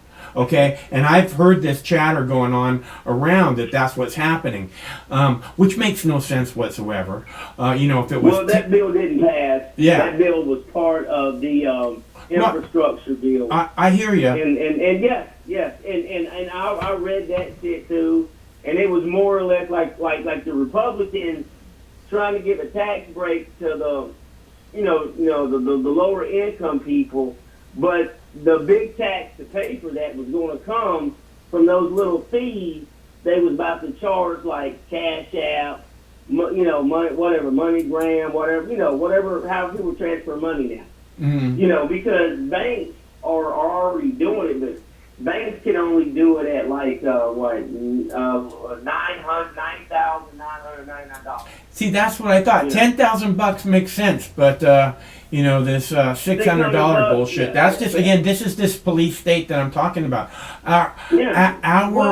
Because they can't wait to do that, Brandon. You might say, oh, it didn't pass, but obviously this is what they want to do. This is the thing they want to make happen. Just because it didn't pass this time doesn't mean it's not going to pass. But Mom, fucking again, man, it's just the wealthy that some of them what the fuck to do, and what we got to do is put the right people in charge, hold them accountable, and vote out the people who's always been in there. But listen, no party's doing it.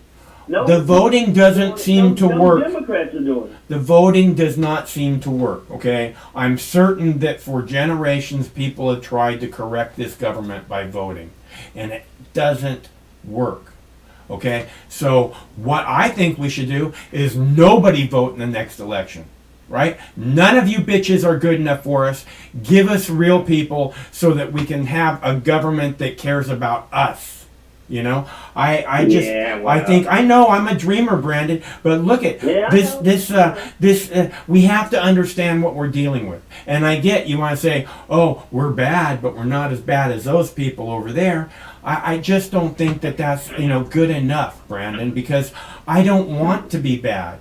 I want to be good, and I believe that everybody else is good too, except for our government is evil, and it spreads death and destruction around the world. Yeah, but you know what? Everybody's got an agenda, Mom. Period. Look where you live at, and there could be somebody 6 blocks over from you that could have an agenda to build a car wash where your house is. It's always like that, man. Everyone's got an agenda. There's always, like I told a friend today, I said, there's always a motherfucker trying to skate uphill. And I said, and I'm quoting Wesley Snipes in Blade at the end of the first Blade. He killed that dude, and the motherfucker always trying to skate uphill. And that's just life, period. Someone's always going to try to get over. Someone's not going to work hard. Blah, blah, blah, blah, blah. And you always want to blame somebody for something, man.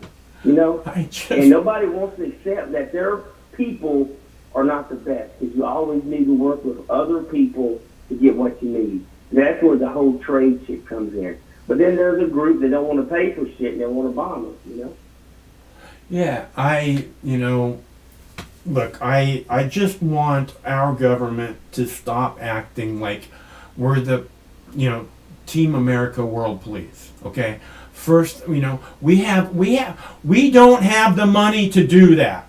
Okay, and if we did have the money to do it, then at least for the next 20 years, that money should be focused on the United States. And then we can talk about once we get this corrected, because right now it's fucked. And I know you're saying we're not as bad as those other people. I don't care about those other people for 2 fucking shits. I could give 2 shits about those people. Okay? No offense. And you know what? Okay, I'm the most bleeding heart, empathetic son of a bitch on the planet. And I don't give 2 fucking shits about those people. It's not our business. We only make things worse.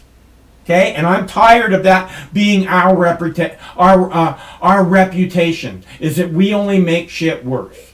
I'm tired of that, Brandon. You know what, Mox? I agree with you, because if Boss Hogg would have left the Duke boys alone, they sure wouldn't have fucked up that many General Lees.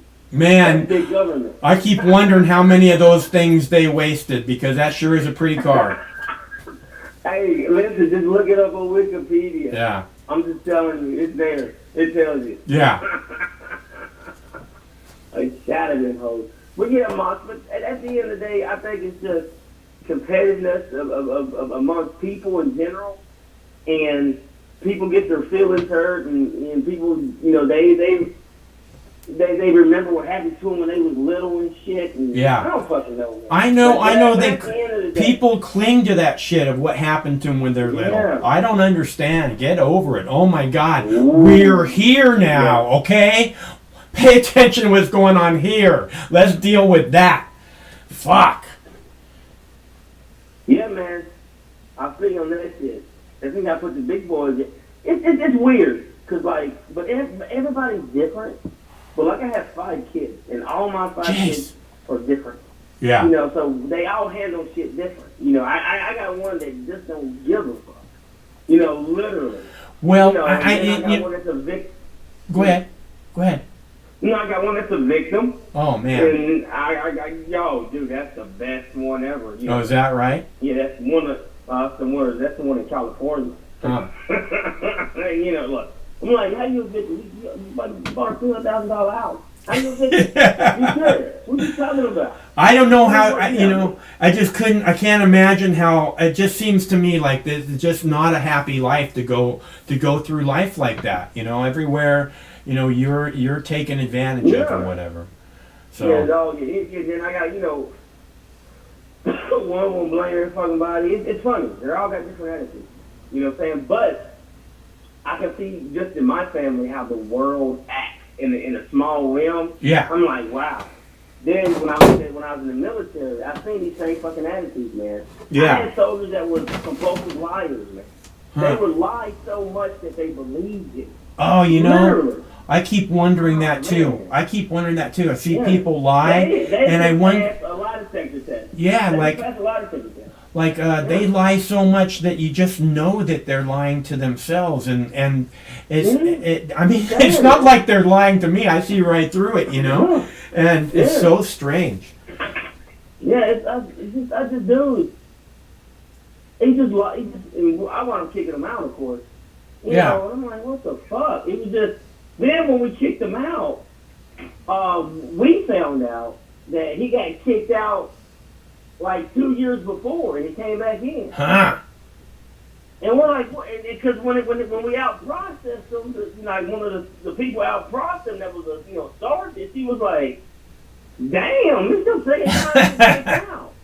And you know he had to be escorted everywhere because he didn't speak shit. Yeah. And my NCOs or my sergeants came and told me, I'm like, what the?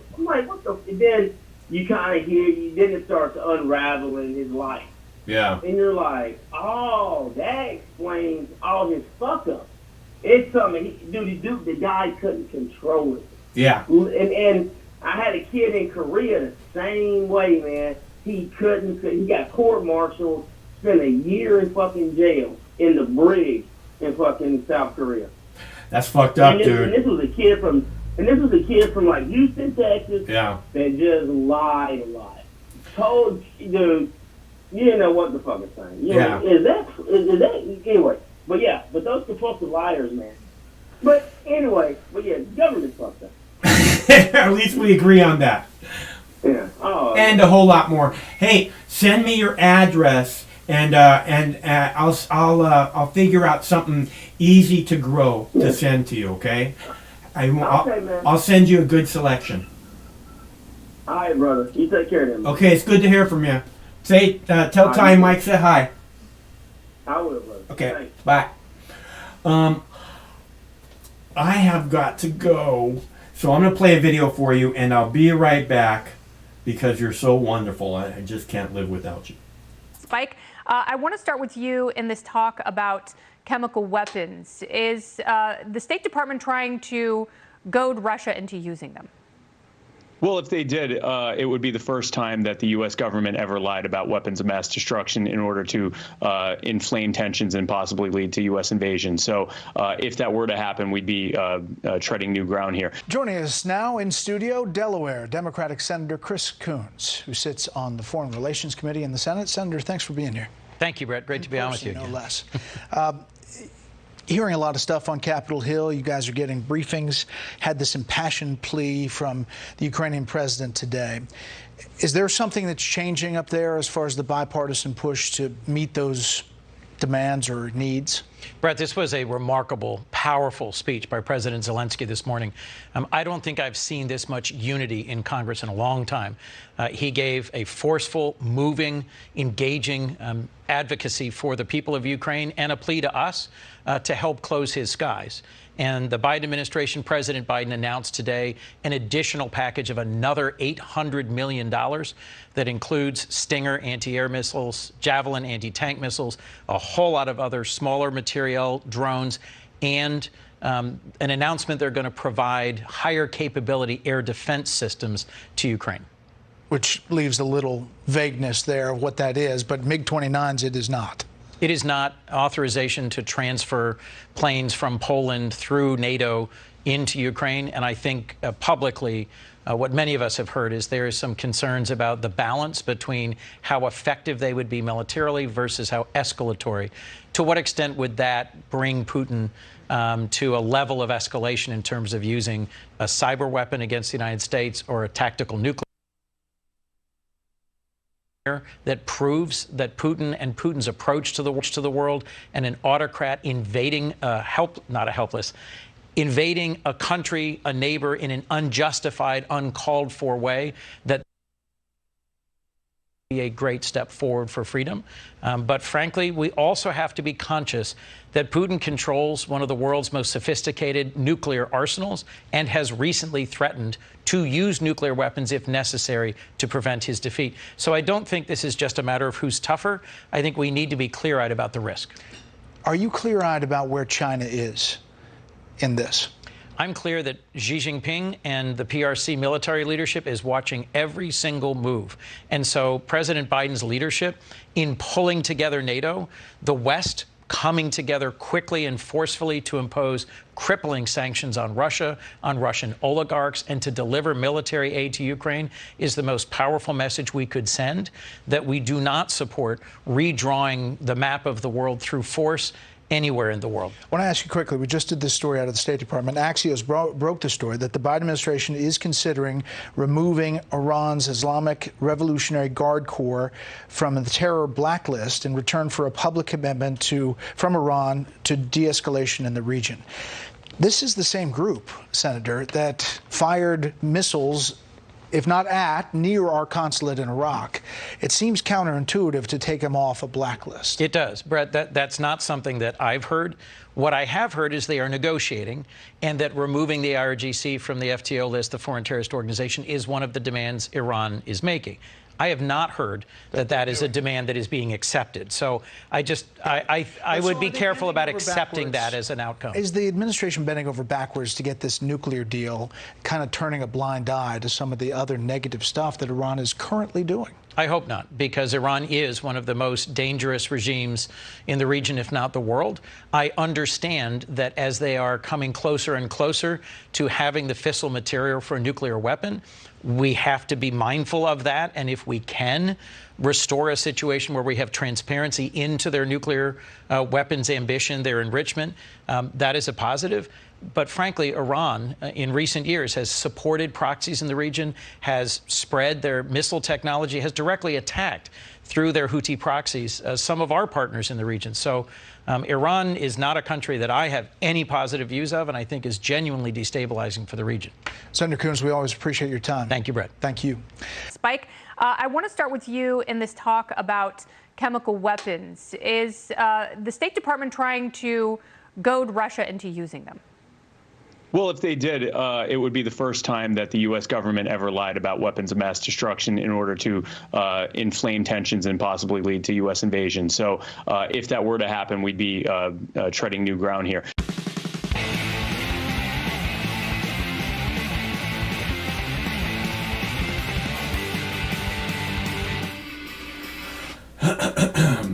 So that's the government we have. Look, I know I'm a dreamer. I know that the things I'm asking for are unrealistic. But I see it really simple. You know, I want the natural resources that are under our feet to belong to the people. I don't want them to be given to some fucking fat-ass corporation that then sells them back to we the people at astronomical prices, right? This is what's happening. Our natural resources are being taken from our country and then sold off at the highest price to the highest bidder. And one of those bidders is you. And they're making that price as high as they possibly can.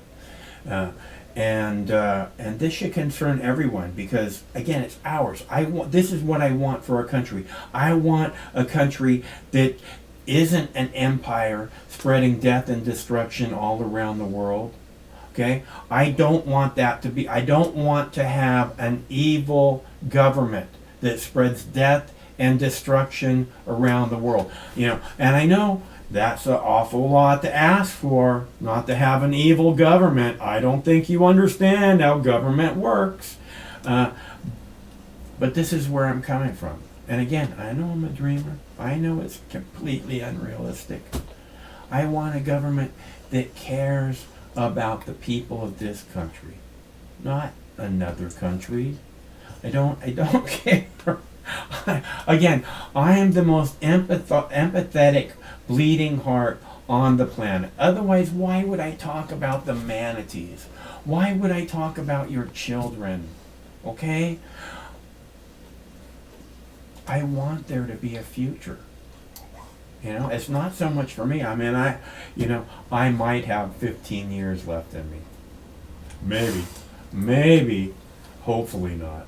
Hopefully we'll all go together in a giant ball of flame.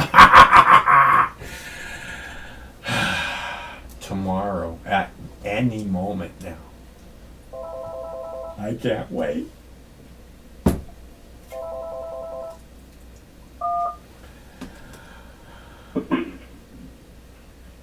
Hello, caller.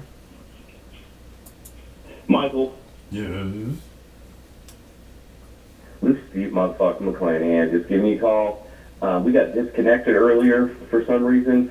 I'm having technical difficulties over here, so I apologize. Uh-huh. Okay? Mm-hmm. Michael, Here's just a I have a really suggestion. touchy subject Just don't be a-holes. that I want Here's to a talk about right suggestion. now currently. Just don't Uh-huh. be a-holes. Here's a I suggestion. want to talk about your Just boy, don't be a-holes. Juicy Here's a Smollett. suggestion. Just don't Okay? be How? a-holes. I mean, Here's a isn't it suggestion. terrible what's Just happening don't to be him? a-holes. I have Here's a no idea suggestion. who you're talking Just about. don't be a-holes. Juicy Here's a Smollett. suggestion. Just don't be You don't know a-holes. who you don't know who Here's the a fuck suggestion. Juicy Just don't Smollett be is, a-holes. motherfucker. Here's a No. suggestion. Just don't be a-holes. You Here's do a not suggestion. know who Just Juicy. don't be a-holes. I'm not going to Here's a play your suggestion. game, dude. Just If don't you be want to... Jesse Smollett. Here's a Yes, I suggestion. know who Just that don't is. be a-holes. Here's a suggestion. I was just trying to get your thoughts on, isn't this really sad what they've done to this man?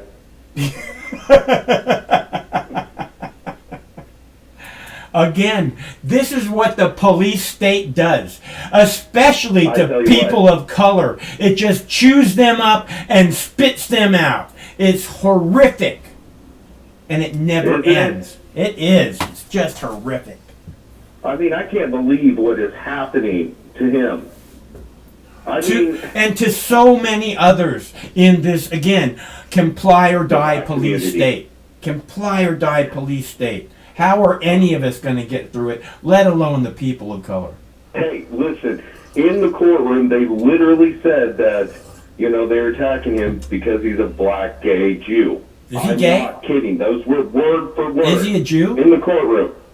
Black gay Jew. Well, Yes. you got to put up your best defense. And so what I'm saying is, that's why they're coming down so hard on him. Hard on. Excuse me.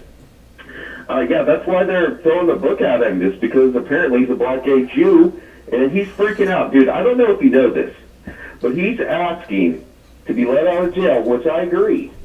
I totally agree, because somebody out there in the world said something on social media about a broomstick and where the sun don't shine, and so then they talked to Mr. Smollett in jail, told him about this, he's freaking out about it, which I would be too currently, and so that is why we're trying to get him out of jail.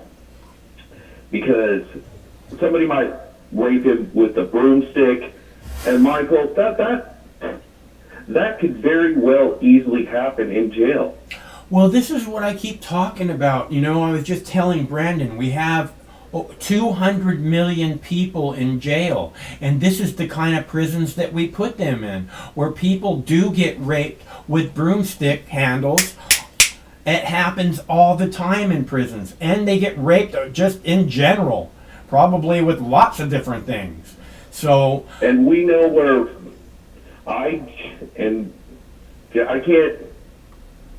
we know about the Brown Stars, okay, but I want to move on. I digress. Seriously, I'm just sorry. And so, literally, ladies and gentlemen, I am shocked at what has happened to this poor man. I mean, I think that he literally might, get Epsteined in jail, Michael. He might get Epsteined. I mean, he literally said it when he was walking out. He's like, he's not suicidal and stuff, dude. He is not suicidal. And so, don't think for a second, that him comparing himself to Jeffrey Epstein, you don't need to look into that weird shit at all, okay, folks? For some reason, he's gonna. Does he know? I think that he knows Hillary Clinton. I'm serious, dude, and I'm just concerned about his well-being in the jailhouse, because there is no jailhouse rock musicals in there, and Jesse, he's a Broadway dancer and stuff, and this he doesn't deserve this, because those white people fucking. He's going to be very, very popular there. Those guys are going to give him nothing but love, so I wouldn't be overly concerned. Wouldn't that be fucked up if he was actually not gay? Oh shit, that would be a fucking spoiler alert, wouldn't it be? Whatever. I don't know what difference it makes, sorry, or what business is it of yours. Well, I'm just saying, if he would actually turned out to not be gay, then the joke's on you, I guess. Do you spend a lot of time thinking about who might be gay and who's not? Because, that's very telling. Yes. Okay. Yes, I do. I'm like, these motherfuckers are gay as fuck. Or not gay as fuck. I just, sometimes you for a while. And you do that throughout your day, do you?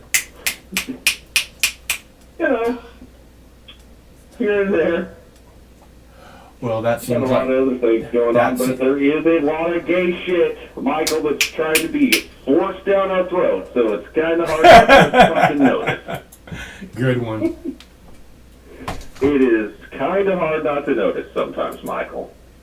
But, I just wanted to call and give support to our boy, you know what I'm saying, Juicy Smollett. He's got 150 days in jail, and I think he can not do it. I don't think he can do it because broomsticks and fucking social media and just, why should he have to deal with this? Well, Michael? you should probably not call him your boy and call him something. That's our boy. Call him my man. My man! Whatever name it is you keep saying. That's our boy. That is our boy. No. We love that guy. No, not super not cool. No. You should Yeah. refer to him as freaking my cool. man. Whatever name it is you keep saying. You know what, Michael? We need to dedicate 150 days for the release of Jesse Smollett over here on Fox News for women's, black, gay, Jew rights and shit. I'm sure there's people who deserve that much more than whoever it is you're talking about. No, Jesse, this is our guy. Okay, this is our motherfucking guy. We had Bubba Wallace, but we lost him. Okay, we got a real motherfucker over here. I'm tired of this conversation. Do you have anything else to talk about? Too, Michael. I am too. I'm tired of this shit. Just like Good, good. So let's move on to go. some other shit. Okay, good to hear from you. Thanks so much for calling. Bye. How can you people leave me to this? As the sun rises, it's another beautiful day in the Ukraine. I so wish I was there. Doesn't that look lovely? It just looks so beautiful there, doesn't it?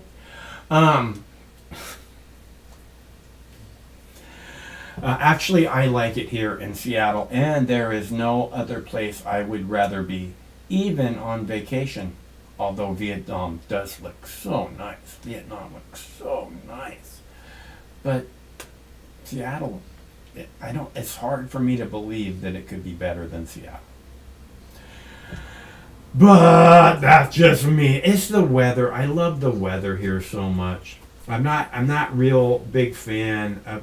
See, I moved to Maui, and I lived there for like a year and a half, right? And I love the islands, and I met a lot of really interesting people, and I learned a lot of stuff. I connected with nature, and then they have this thing they call island fever, right? Where you go, oh, I just this rock is too tiny for me. We'll come back to it some other time. Hello, caller. Yo, what's up? Hey, man. This is Dre. What's up, G? Watching the show. Cool. Haven't called in a while. Been watching for like 2 years. Oh yeah, right on. Well, it's good to hear from you. I hope things in your neighborhood are cool. Yeah, well, we've been kind of on this journey for me, since Bernie. Yeah. About this Ukraine thing, and a lot of people they just get so swept up in this them versus them, and they don't realize that Ukraine is. Have you've heard about the Azov Battalion in Ukraine? No, I don't know what you're talking about. So in Ukraine, they have a literal Nazi battalion, and not like hyperbolic disease, but actual swastikas and lightning bolts and fascist ideology in the National Guard, and Ukraine, supports them. They're officially a part of Ukraine, and they know about their fascist ideology. And supposedly, Ukraine had a right-wing coup back in 2014. There's this documentary on it that just recently cooled down. So that's Oliver right Stone. now Oliver Stone, I think, had something to do with that documentary. Go ahead. Yeah. So it's been happening for a while. Like Ukraine and Russia. Everyone who's talking about Ukraine and Russia and not talking about Syria, Yemen, Afghanistan, it's just obvious hypocrisy. Like everything Russia is doing with Ukraine. I talked about every one of those countries, including Iraq tonight. So you know. That's why I fuck with you. Because Yeah. you're not paid by the military-industrial complex. I'm not paid by anybody. But like you said, we're doing the same thing that Russia's doing in Ukraine. But see, the thing is, in Ukraine, they were bombing Russian civilians and burnt a bunch of them alive in like this townhouse or church or something. And you can look up the Minsk agreement. Like Ukraine is pretty much right wing, and Russia, for whatever their reasons, I don't say good or bad, but they're doing the same thing that America's doing to so many other countries. But except for one thing, they're doing it to their neighbors, and America flies halfway around the world to do it to people that Americans don't really understand or get anything. It's like they're just fucking savages. We're just going over there to make it. You know what I mean? It's horrible. Have you seen the news clippings of the anchors or the news people talking about how these aren't Afghanistan refugees, these are European, basically saying these are white refugees. Yeah. No, I haven't seen that, but I see that exactly how these people are. It's like they're just the media. yeah, they're corrupt to the core and just evil. They just do evil. Once you start doing evil on purpose, it's hard to stop it, and most of the time it's going to escalate quickly. Yeah, but what's also happening too is, unlike before with the WMDs, right now, the runaway printing of our money, because that's the one thing I was talking to you before that I like to tell people about, that it's all about the money, and most people don't realize how the Federal Reserve works and why all these military industrial complex companies get so much money. It's because it's hot off the printer. It's straight hot off the printer. Right. And we all have to pay for it through the national debt.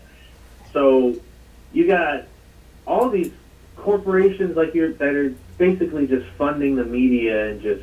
But I was saying, I don't think that the U.S. will be able to do another WMD thing because our economy is about to collapse. The dollar is about to collapse. They've been printing it so much. Even the ruble, you see what the ruble is doing? That's a quick glimpse of what the dollar is going to do. Because everyone can see the prices of gas and even food rising, right? But here's the thing. Inflation, you can't look at it like prices rising. You have to look at it like the value of your dollar going down. Because when you look at it that way, you realize it's all of us together, not just individual companies, right? Some will rise it, some won't. Yeah. But the actual buying power of your dollar is effectively lost 100% of its value over the last 2 years because they've printed up about 95% of our money in the last 2 years. It's fucking ridiculous. Absolutely ridiculous. It's beyond ridiculous. Let's be clear. This is pure evil that you're talking about. Yeah. It's being done, and not in order to help anyone except for the super rich. It's being done. Yeah. It's being done to fuck the people of the United States. And I'm not talking about, oh, we're messing with your lives. I'm talking about holding the people down for generations. Because that's what they're putting in place right now, is to make your kids and your grandkids and their kids slaves for the rest of their lives. Exactly. Wage slaves to, the corporate. No, we're not free in this country. We are free consumers. You're free to buy shit, but that's it. You're not free to live. You can't just find some land and grow fruits and vegetables there, even though it's been empty for years and years and years. Like, all this public land should have fruits and vegetables growing on it. It's ridiculous. I am so surprised, that businesses don't have, tomato plants sitting out front, with big, fat, juicy tomatoes on it. People walk by and go, oh, that is so beautiful. And the business owner goes, would you like one? Go ahead. It doesn't make any sense, like you're saying, that the space isn't being used when we have people that are starving to death. But we throw away so much food to start with, So much food. And you seen the police, that one incident where they were protecting people from taking food out the trash.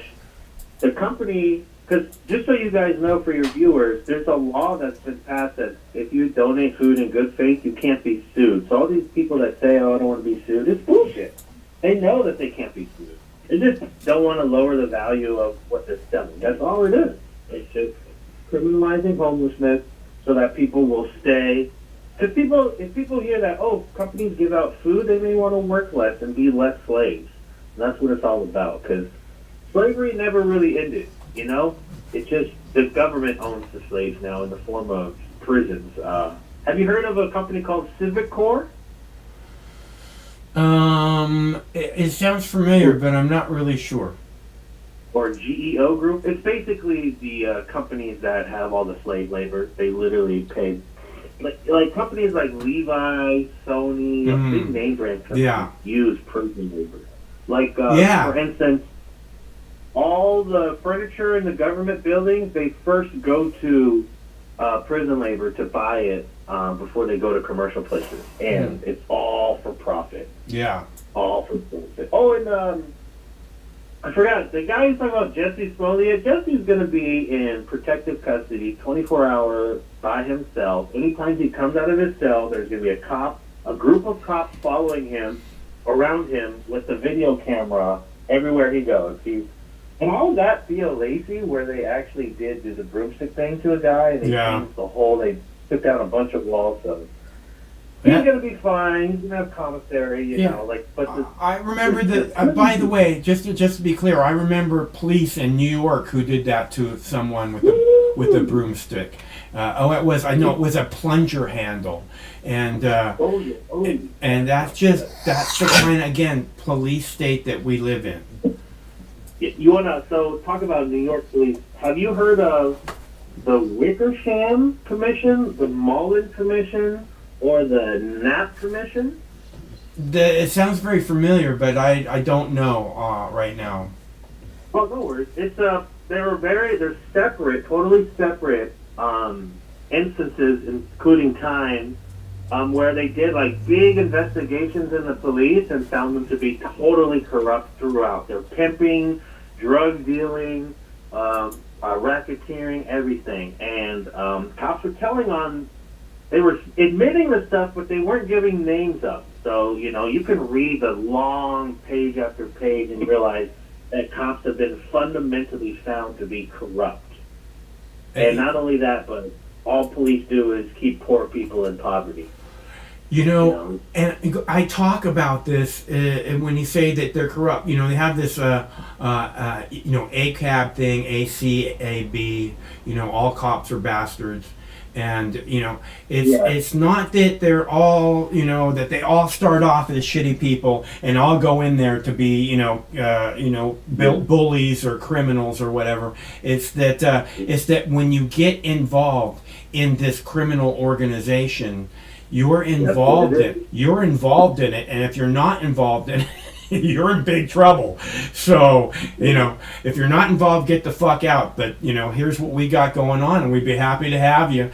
And they always pretty much sign up for it, you know. So it's not that they start off bad. It's just when you lie down with dogs, you get fleas, as they like to say. Yeah. And like what you're saying, people have to understand, the individual cop may be, at the end of the day, a cool dude, right? But the system he works for and is a part of is what makes him a bastard. You can't be a good cop when you have the monopoly on violence. You know what I'm saying? When you have things like Terry versus Ohio, Tennessee versus Garner, that says a cop can shoot you in the back of the head while you're running away, as long as he's in fear of his life. That's actual case law. And you tell me one cop that's not constantly in fear of their life, and that's the first thing they're going to tell you after they fucking murder somebody. And it seems like that's the constant state they go around in. And I want to tell you something. If you're fear for your life constantly, or you can't handle this situation where you might have to fucking, you know, put your life on the line and not be totally afraid, then you need to find a different kind of work. Okay? Because you need to either man up or, you know, understand we don't let pussies do this job. Okay? So stop saying, oh, I was afraid, like you're a little goddamn pussy! Fuck! Exactly.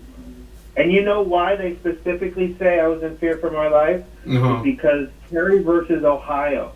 So after the Civil Rights Act got passed, they gave us Terry versus Ohio, and that took away our first, second, our first, third, and fourth amendment, basically giving cops the ability, without a victim, to detain you based on suspicion. And we all know after segregation what cops who they were walking up to detaining.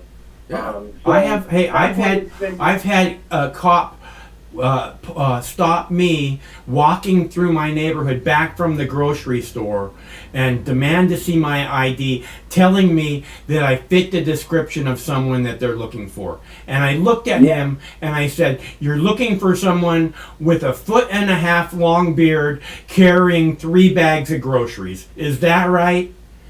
You know, and It he, needs to be Yeah. accident circumstances yeah, for them to. The police have too much power with no victim, and then you find them to be totally corrupt because cops have been doing the same shit, if not worse. But now you see it getting caught on film, and then people Right. still don't want to believe it because Yeah. it's part of the indoctrination, you know. because but they have to realize because that. cops are the good guys. Yeah, that's right. Oh, you know the Back the Blue slogan? That's an actual PR campaign that police unions paid for. Like, it's ridiculous. And they were changed from law enforcement, or they used to be called peace officers. Yeah. Then the war on drugs started, and they all felt bad about arresting people with no victims, so they called it law enforcement to enforce the law. It used to say on the side of all their cars, it used to say to serve and protect.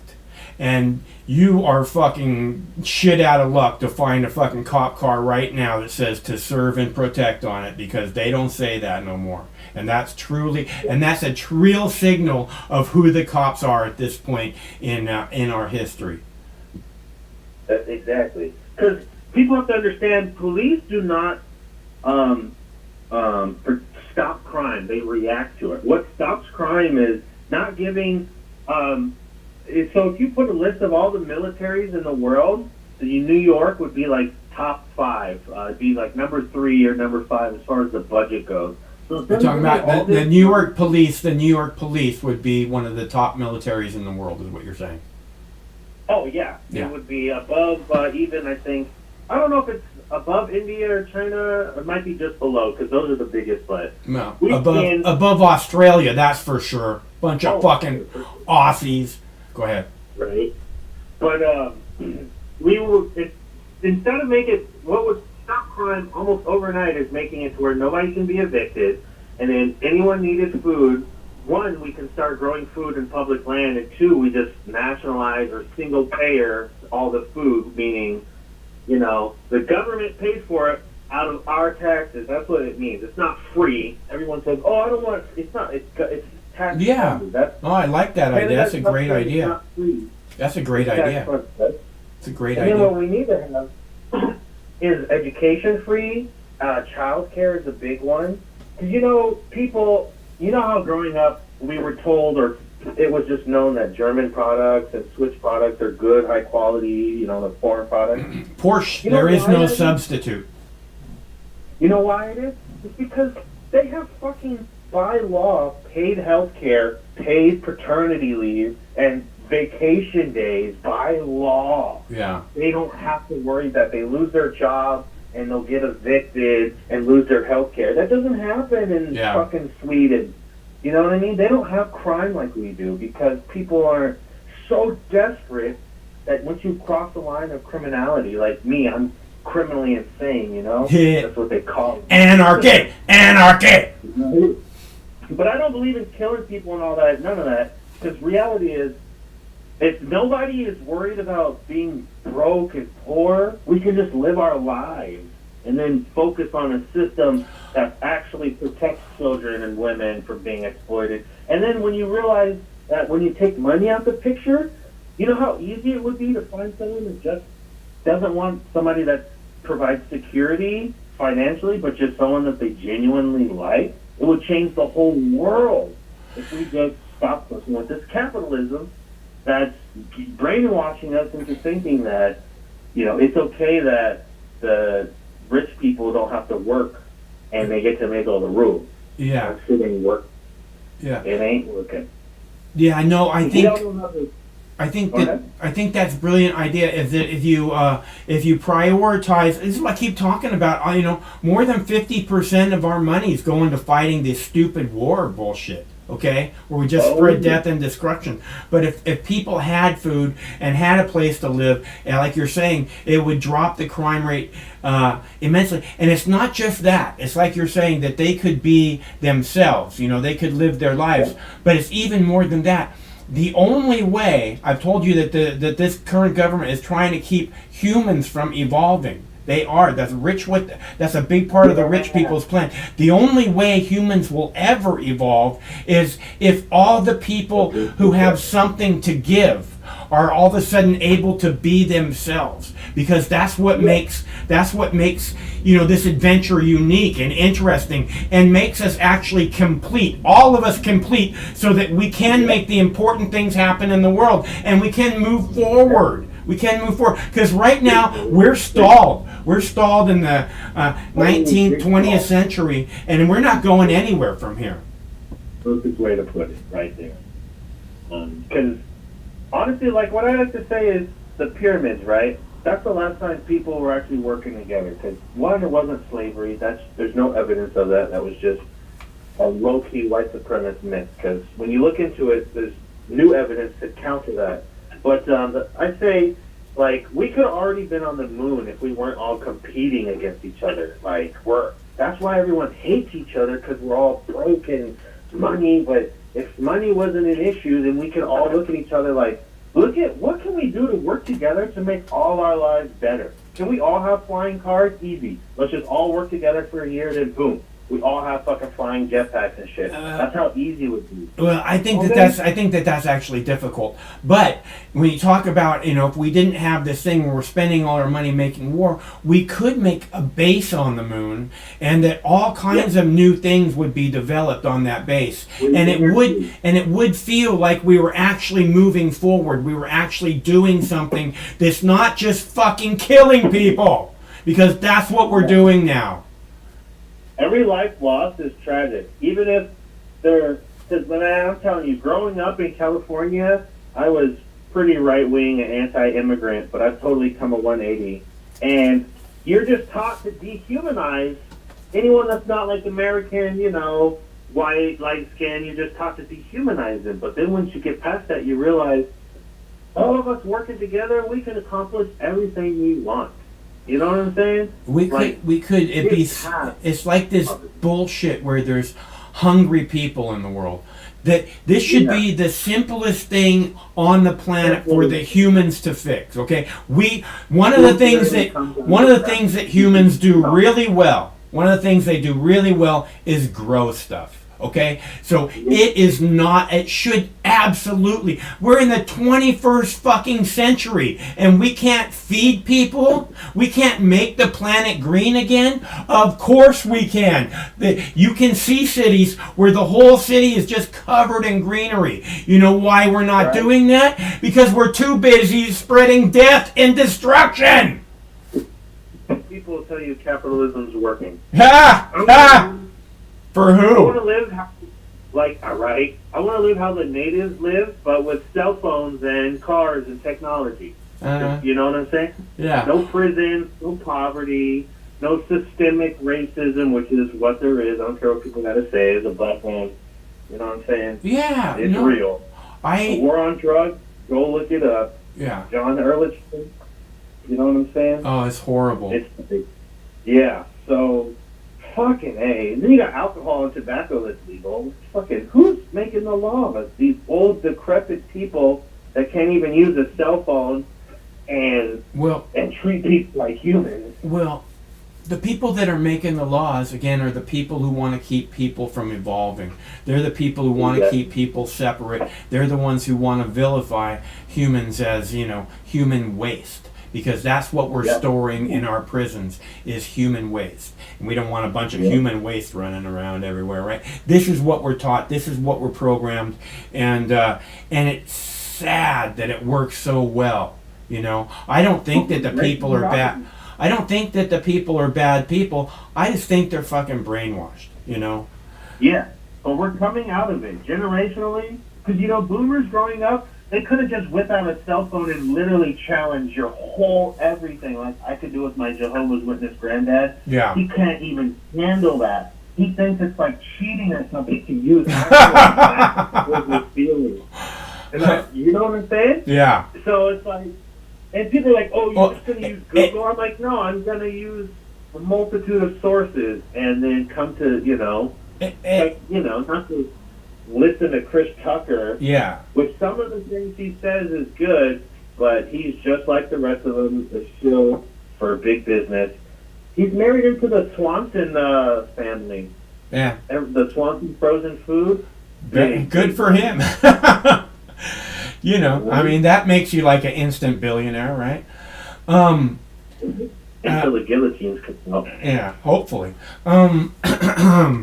You're saying, dang, I lost what you were saying. But yeah, the direction things are headed is it's not getting better. And this is why I do what I do, because I want people to come together. I don't give a fuck about making money. I don't give a fuck about luxury. You know, the way that my ideal life is sitting somewhere in a hammock and not worrying about any other thing in the world. That's my ideal life. I don't give a fuck about cell phones. I don't give a fuck about cars. I just want to hang out and like maybe have a fishing rod where I can pull my lunch out of the water and have my lunch. Maybe a dog. I'd really like to have a dog, you know. And yeah, well, a woman, that goes without saying, but you know. Yeah. I don't have to worry about some game warden trying to come and trespass you off of public land or some bullshit. Yeah. Out in the middle of fucking nowhere, you can't even be peaceful. You're trespassing. Fucking need a license to fish. I was thinking more like there's this movie called Countryman, and it's about this guy who lives in the jungle in Jamaica, and he just, you know, it's a great movie. Jamaica, I don't know if they have, because out in like a lot of places in like Africa, you don't need like, it's not how it is out here. Yeah. No, I you know, that's what the movie is about. It's this really simple life, and just it's just living with nature as opposed to acting as if nature is something it must be conquered. You know. That's why I live on a sailboat. You're as free as you can be. I tell people, you don't own a home, you rent it from the government. Yeah. Try telling the government you own the house when you fall behind on your taxes. See how far that ownership lasts you. What size sailboat you live on? I got just a little 27-footer. Right on. I lived on a 28-footer in Maui for a little while. Oh, nice. Yeah, it's enough room for one or two people. It's like camping out. That's what I tell people. It's a trailer park. It's a trailer on water. That's all it is. It's like camping out. That's the way it feels to me. Yep. I got electricity and everything then. Oh, yeah. Waiting up to... Well, I'm just waiting for... I don't like to say I'm waiting for the revolution. I'm just slowly watching people wake up. Because you have to understand, exponential growth... Have you heard the thing about the penny over a month? If I give you a penny today, 2 pennies tomorrow, and 4 pennies the next day, and I just doubled it every day for 31 days, you know how much money you'd have? From starting from a penny? Like $12 million. I was gonna say like 10 million. I keep trying to think I should do this fucking crypto thing because everybody wants to trade crypto. They want to get this big fucking score, you know, which makes sense. But like you're saying, if you just every day get your little 5% score, you know, and you start off with $500, you know, in a year, and so every month you would double your money. In a year, you'd have well over $1 million. Yeah. Yeah, but where do you get the money to double? But crypto, let me tell you about crypto because I've been in crypto since 2014, and that's why I've been able to live like, you know, not have to work for a while. Crypto it's not an investment. People got to stop. That's a ship that's pretty much sailed, and if you can make it out and hop on, that's like 1 in a million chance, like. So you think it's just about the Ethereum and the Bitcoin now is what you're saying? No, so Bitcoin, in your mind, you have to think of it as a replacement for money. Don't think of it as an investment. Well, yeah. It's a replacement. Yeah. But the thing is, though... But people invest in dollars and francs and all that kind of shit every single day, so it's not like... Yeah, but the dollars and francs are centralized. Bitcoin is decentralized. Yeah. So what's going to happen is, when the dollar falls, which trust me, to all your listeners, the dollar will collapse probably around the next election. Just look at how much has been printed, and you can see Right. every fiat currency it would in history. it would make a lot of sense that it was going to happen in the near future, or would happen right after the next election. And also another historic marker. Every empire's lasted about 256 years, and the next election is right around the historical death note for empires. So, and also for people who don't realize, another historic statistic is the 3.5% rule, saying that you only need about 3.5% of the country's population to enact a revolution, and that's only about 15 million people in America. So it's not that much. I am looking forward to that almost as much as I'm looking forward to nuclear rapture. I can't wait for nuclear rapture. Right? They're almost just like, I'm ready for either one, just like you said. Like, I'm ready for the next evolution, because what we have going right now, if it gets worse, let me see what it's like. This is the most important part, okay? Humans are supposed to be moving forward, into this new era. And what's happening is that we're being held down. This is what bothers me the most. It's not so much, that we're spending our money this way or that way. It's that every bit of uniqueness has to be pressed out of people. You can't have your own opinion. You have to be of hive mentality. And if you're of hive mentality, we don't evolve. It's done. And if we don't evolve, this species is done. Okay? Because right now, you're just a bunch of cavemen hitting each other in the fucking head with clubs. Okay? And that's not going to work out well for any of us. For a big bearded hippie, you're making a lot of sense. It's because I eat too much cannabis, so. Dr. Whisper, you cannot control cryptocurrency. That's the whole point of it being decentralized. There's nothing you could do to really control it other than to try to break the connection between buying and selling as far as like apps and stuff go. But what you're going to do is create like the Barbra Streisand effect, where you push everyone to crypto trying to ban it. So there's nothing anyone can do to put their finger on crypto, except maybe all the billionaires get together and fuck with the price like what they're doing now. But, if you wanted to, like, my boat I was lucky enough that he was using crypto, so I just shot him the money in cryptocurrency. No banks involved, no worrying about the funds getting seized or locked up or requesting more information, and the government has no idea, completely transaction. Yeah, well, I think that's one of the most beautiful things about crypto, and that's exactly why the elites hate it and the governments hate it, is because they don't have the control that they want to have about your purchases and your life in general. If you have money that they can't trace, then they're not up your ass as far as they want to be.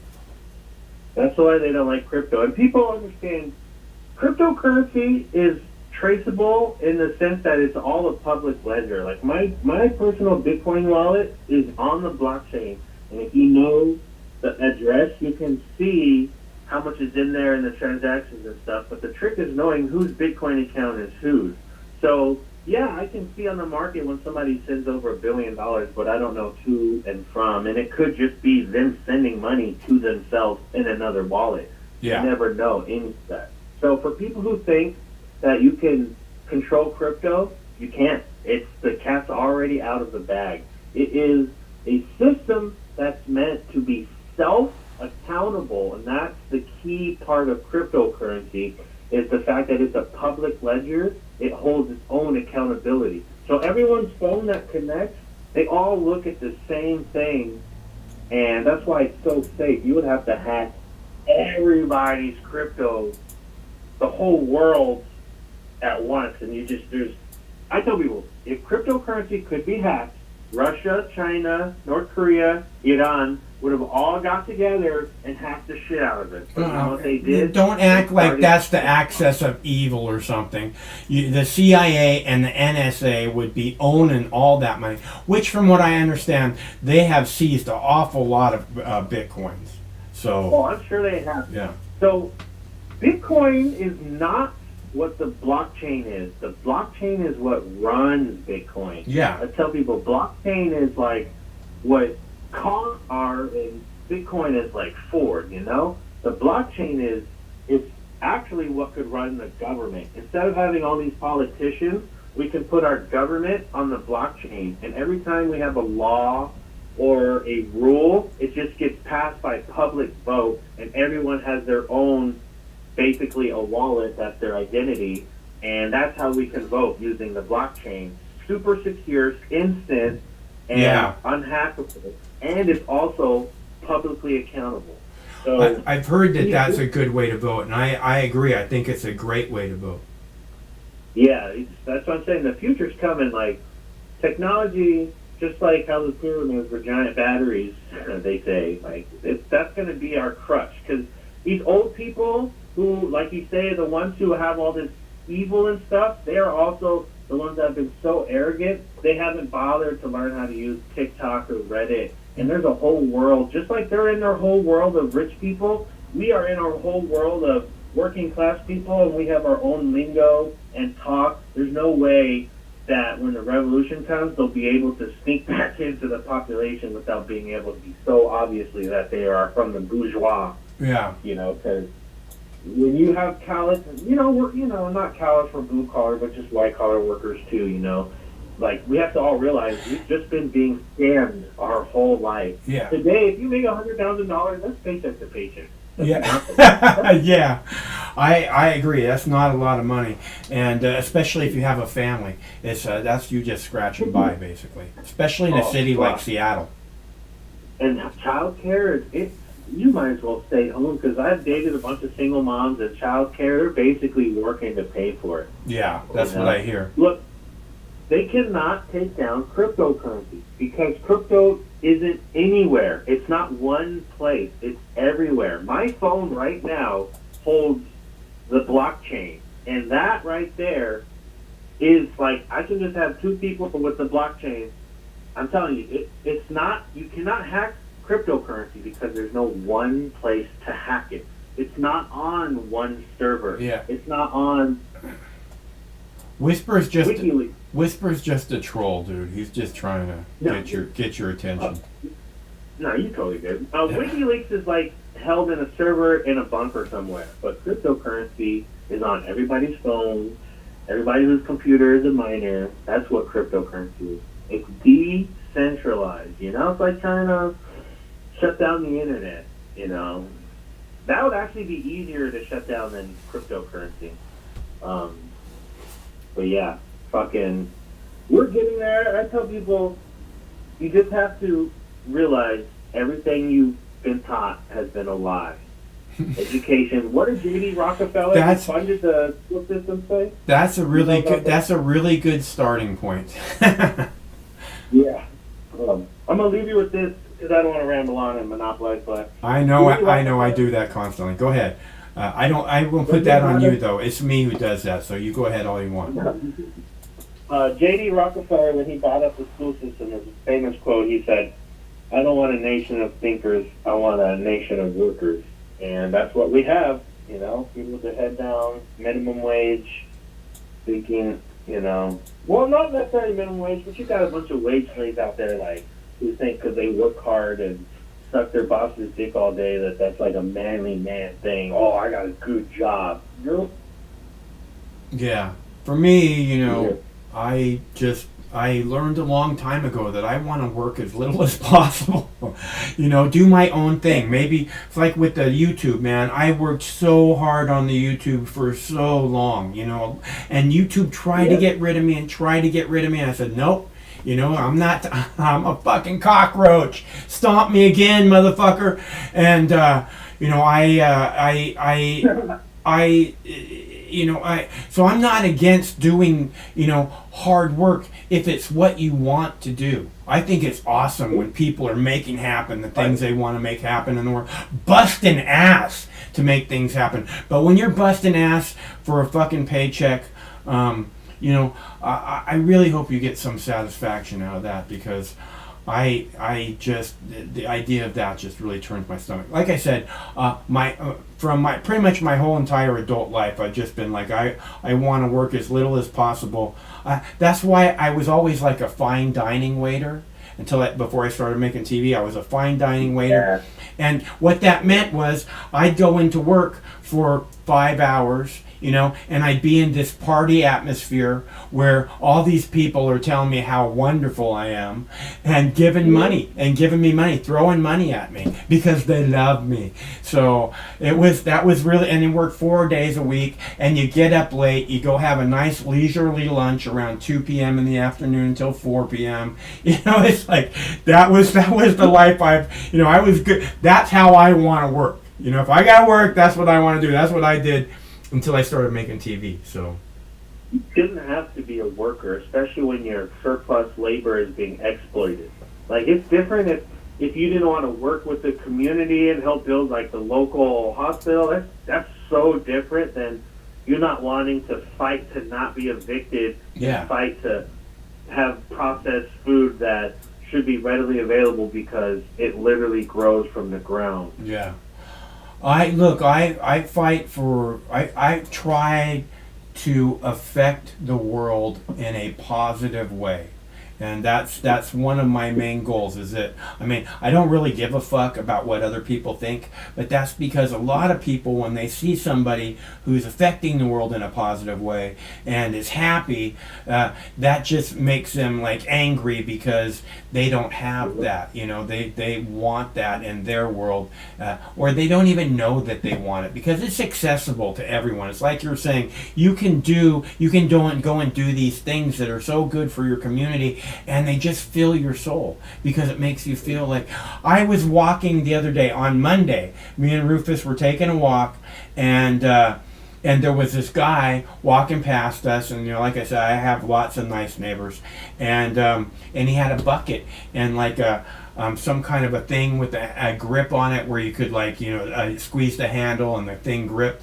And I told him, you look like you're going crawdad hunting. And he said, on Mondays I pick up trash on my walk. So I was like, wow, thank you very much. That's really nice of you. It's not that hard to do something good that you can feel very good about. That's all I'm saying. This guy, he just takes a walk, and it makes him feel good about his world. It makes him feel good about himself. You have a sense of ownership. You act differently. Like when you feel like you own the neighborhood, because people will say, "Oh, black folks, why do you guys burn up your neighborhood?" They don't own the neighborhood. It's owned by white people. Yeah. All the stores and businesses are owned by foreigners and white people. And you can trace that wealth back to what. So It's like, fucking, people are getting past the plausible deniability of the system of prisons and, because it's different when you go to work because you'll be thrown out on the street and homelessness is criminalized. You'll be working, because look, man, people don't understand. All these people working McDonald's and whatever the stereotypical job that people talk shit on, those aren't just McDonald's or whatever workers. Those are scientists, doctors, and engineers that don't have the chance to do that because they got to work to pay rent. That's so true, man. That's so true. That's what I keep talking about, this evolution of man. This is what we miss out on because people are being held down, because we miss out on the next great scientist who's going to completely open up the entire universe to us. But that person's never going to get a chance. You know why? Because the powers that be are terrified of that person, of this child who might actually fucking change the world for the better. They're terrified of that. Because you know why? Because the world is just fine the way it is for the rich. That's why. Exactly. Imagine if we didn't get LSD. If that one guy was working, at the dock or something because his wife was sick and had to pay the bills, and we never got LSD. Man, more shit. If I never got LSD, my life would be so much different. I would not. I almost feel like I wouldn't be happy if I had never gotten LSD. Isn't that weird? It's like, but I've taken a lot of acid, you know, and a lot of good acid. What's that? I said I've done it recently for the first time, a few times. And man, I'm telling you, I should have done it a long time ago. Yeah, it opens up what's going on around you. A lot of people have no idea what's going on around you. If you take and inside of you too. I mean, you begin to understand who you are and who the world is around you so much more from psychedelic experiences, and it's part of human history. For as long as there's been humans, they've been having psychedelic experiences in a whole lot of different ways. Yep. Makes me want to become like a eco T-word, you know, go to like churches and sneak a bunch of fucking Lucy and the holy water. Well, I don't like the idea of people tripping, you know, without knowing what's happening, because I've seen it scare people.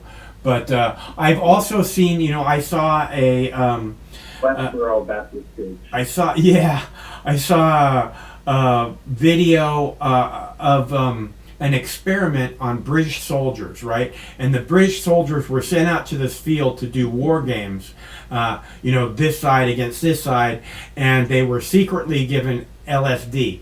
And like an hour into it, they all put their guns down and they're all laughing and hugging each other.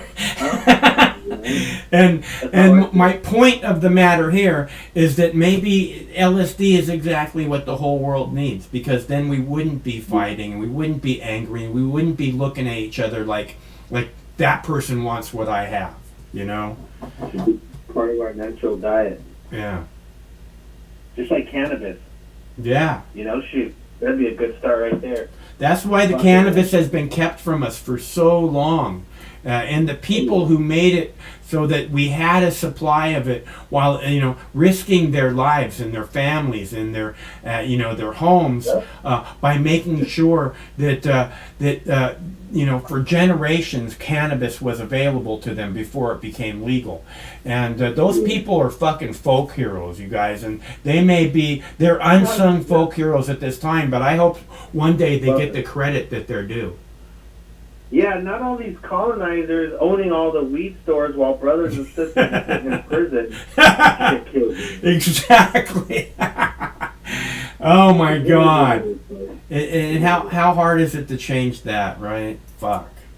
You know, but power is never given back. So the power of the government is in us circulating the U.S. dollar every day. And the second we all come together as a working class and boycott the American government, that's the only way we're going to get power back. That, or we all get together and get guns, which is less likely to happen because most people are too scared to lose what little they have, even though they realize we could have it all once we get rid of the rich.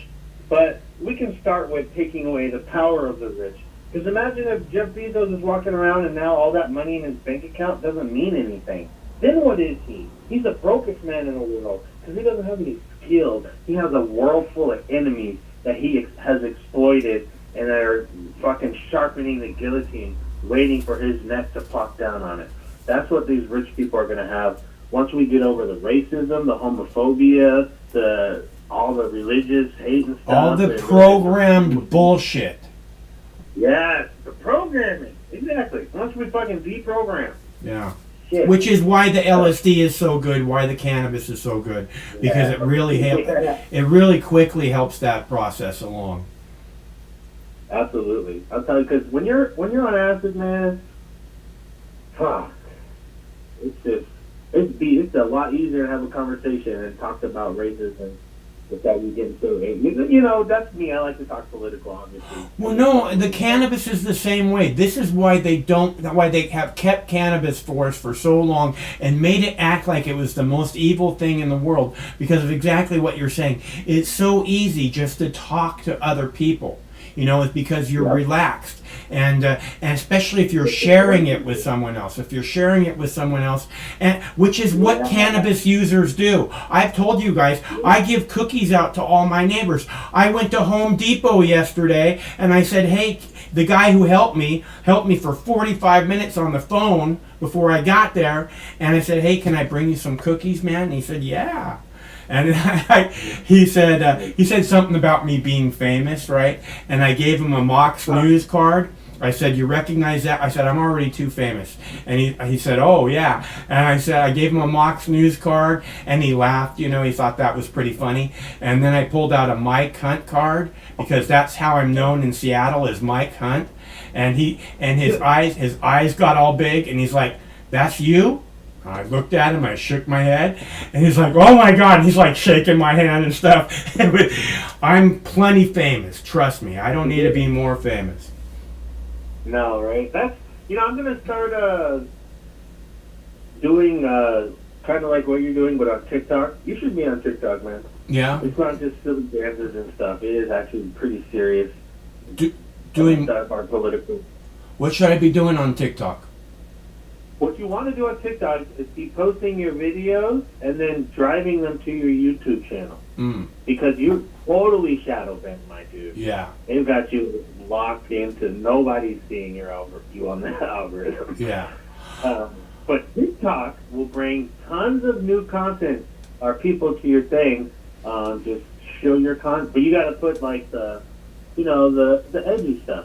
But you could really just put anything. Isn't TikTok all this vertical format because it'd be really hard to put news clips into the vertical format? No, there's a I see it all the time. There's a little thing for what's it called? Crop it. It's totally fine. Huh. You know what I'm saying? Yeah. Don't just keep putting Fox News articles, okay? You're gonna get all the Trumpies. I don't care what news agency it is. What I care about is what's being said. Okay, I'm not posting a story. I'm not posting a clip because it's this agency or that agency. In my opinion, they're all the same and completely full of shit, and that's the truth. So it's not like CNN is somehow better than Fox News.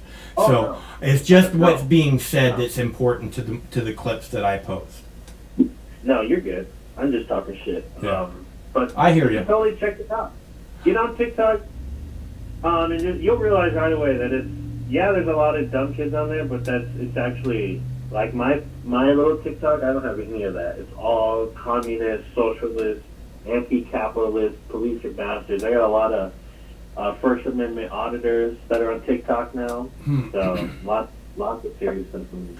Right on. I know it's booming. I know that it's a booming thing, and it makes sense that maybe I could drive some traffic over to the YouTube page that way.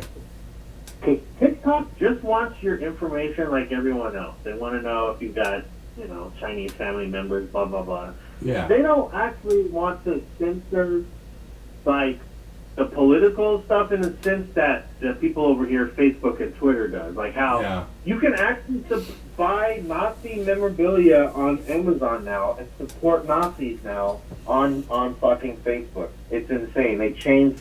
It's insane, the world. Woo! I'm telling you, but people are waking up. The news is all bullshit. No one's believing in that garbage except for the fucking plebs that in the back of their head they know they're being lied to. We're getting there. Like this World War III, fuck, I'm so ready for it. I'm going to sail in the middle of the ocean with my binoculars. You know what? You know what I'm ready for? I'm ready for the nuclear Holocaust rapture. I just think it's going to be so fucking glorious, man. Everybody leaving the planet all at the same time. God, it's just going to be fucking amazing, dude. Right? So for the mole people... what's fucked up though is all the rich people have the bunkers. So we got. That's what I want, is to live out the rest of my life in a hole in the ground. Fucking hey, man. All right, brother. Hey. Some cornbread fried up. Nice. Good talk. Well, enjoy, and it's good to hear from you. Yeah, I got to pump some intellectual conversation on this show. Let people know you're not just, some big bearded, sexy man. Yeah. I am sexy like fuck. Never forget. All right. Well, it's good to hear from you, and I look forward to talking to you sometime in the not too distant future. Oh yeah, brother. Stay cool. All right, man. Yes, sir. See you later, chat. See ya. Okay, so I am wondering if anyone else wants to make a phone call to Mox News. Otherwise, I really, and this is what I enjoy. You know, I enjoy talking to everyone. I want to hear your opinions. I want to start a conversation. This is why I do this. That's it. That's it. Otherwise, you know, I can just go and post videos. But and you know what? Back in the day, when you know Mox News was kicking CNN's ass, right? Back in the day, that's exactly why I was posting videos, so that I could start a conversation. You know, and it still is why I do it. It's just that I don't see a lot of conversations going on Mox News anymore. There used to be amazing conversations. And that's why, again, why I posted 60,000 videos, was to start a conversation about this thing that might be important to a whole lot of us. And that's why I do a call-in show, so that we can have a conversation about these things that might be important to a whole lot of us. Like freedom of speech and freedom of the press, which apparently no longer exist in the United States of America. And here is the facts that prove it. Russia Today, the most viewed channel on YouTube, has been shut down. It is no longer available in your country. I don't know if it's no longer available in the world on YouTube, but in my country, it's no longer available. That right there shows there is no longer a free press in America. Okay? I just want to be real fucking clear on that. And the point is, there hasn't been a free press for a long, long time. And you've seen how they've fucking vanished all these important news sites off of YouTube. Vanish history. They're vanishing history, which I believe is considered a war crime. So when you look at the people that are managing Google, that are managing YouTube, that are in charge, they're committing war crimes against humanity.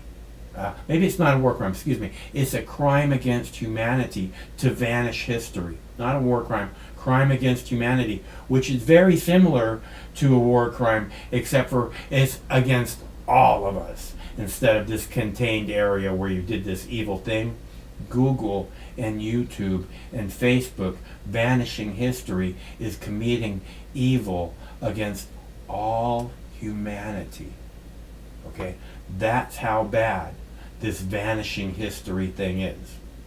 And apparently, they do it without hesitation. Because last week, I had the foresight to have a show titled, Will YouTube Ban Russia Today News? And lo and behold, this week, that's exactly what we got. And why? Because you are not adult enough. You are not, responsible enough to figure out which news it is that you should be watching. So we're going to make sure that you only have the choices that we approve of, because we don't want you, thinking on your own and coming to your own conclusions. Our news all has to speak in unison, with the same voice, detailing the same details. That's what news must be. This way, and any alternatives to that, they have to be taken down, because freedom of the press no longer exists in this country, and quickly it appears will no longer exist in the world. And this is the discussion that I want to have. This and so much more. This is why I do this. This is why I thank you for showing up. This is why I thank the callers so profusely. This is why I don't let other callers pick on callers.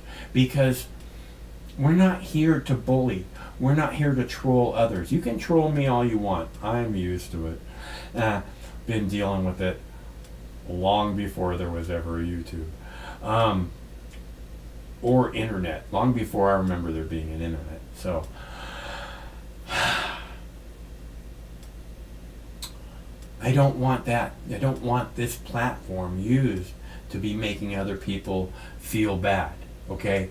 I'm using this platform to have a discussion, and I want as many people involved in that discussion as we can possibly get, because that is what will make the discussion more complete, so that we talk it all out. And if we talk it all out, then there's a good chance we can all come to very, very, very similar conclusions. I'm not saying the exact same conclusion, but very, very, very similar if we talk it all out. If we go, yeah, but I see this thing, and I see this, and you go, oh yeah, I can kind of get where you're coming from. Oh yeah, I see what you're saying too. And next thing you know, which is what the government's terrified of, which is why YouTube pages are being shut down, Joe Rogan's being kicked off YouTube, Facebook pages are being shut down, because you're starting a narrative that's going to lead to a dangerous place for people like, eventually going to lead to a dangerous place for people like evil politicians, evil doers like Mark Zuckerberg and all the other fucking social media douchebag owners who, instead of fighting to protect freedom of speech, have quickly fucking seen fit to censor everyone who they don't like the discussion that they're having, right? And as long as I continue this line of discussion, right, we don't have to say about, what medical things you should be doing, except for you're not eating enough cannabis. You're not eating enough cannabis. I don't know how to make this more clear. This is important. You're getting too old to not be eating cannabis. Trust me on this. Okay, where were we? I'm not here to give medical advice, except for you're not eating enough cannabis. But what I am here to do is have a discussion about our world. And this is what they're terrified of the most. This is, I think, a big part of why they shut down the earlier Mox News pages, where we were kicking fucking ass. Mox News was kicking ass and taking names like CNN, News Corp, and fucking MSNBC, and they all were shaking in their boots because of Mox News. Let me tell you for a fact. That being said, I think a big part of the reason Mox News was taking names and kicking ass was because we were having important discussions. It wasn't just that I was showing you clips that were worthy of your time, which is what I've always done my best to do, is make sure this clip is worthy of your time. But what they were more afraid of is that we were actually having real discussions about real things that could really affect the world, and the powers that are screwing us all over. And I think that had most likely played a much bigger part in Mox News pages being shut down, is that they couldn't stand us having the conversations we were having. Much more so than some bullshit copyright issue. Because again, the history that was being shown on C-SPAN Junkie, where Bush, fucking took the helicopter out of the fucking White House, right?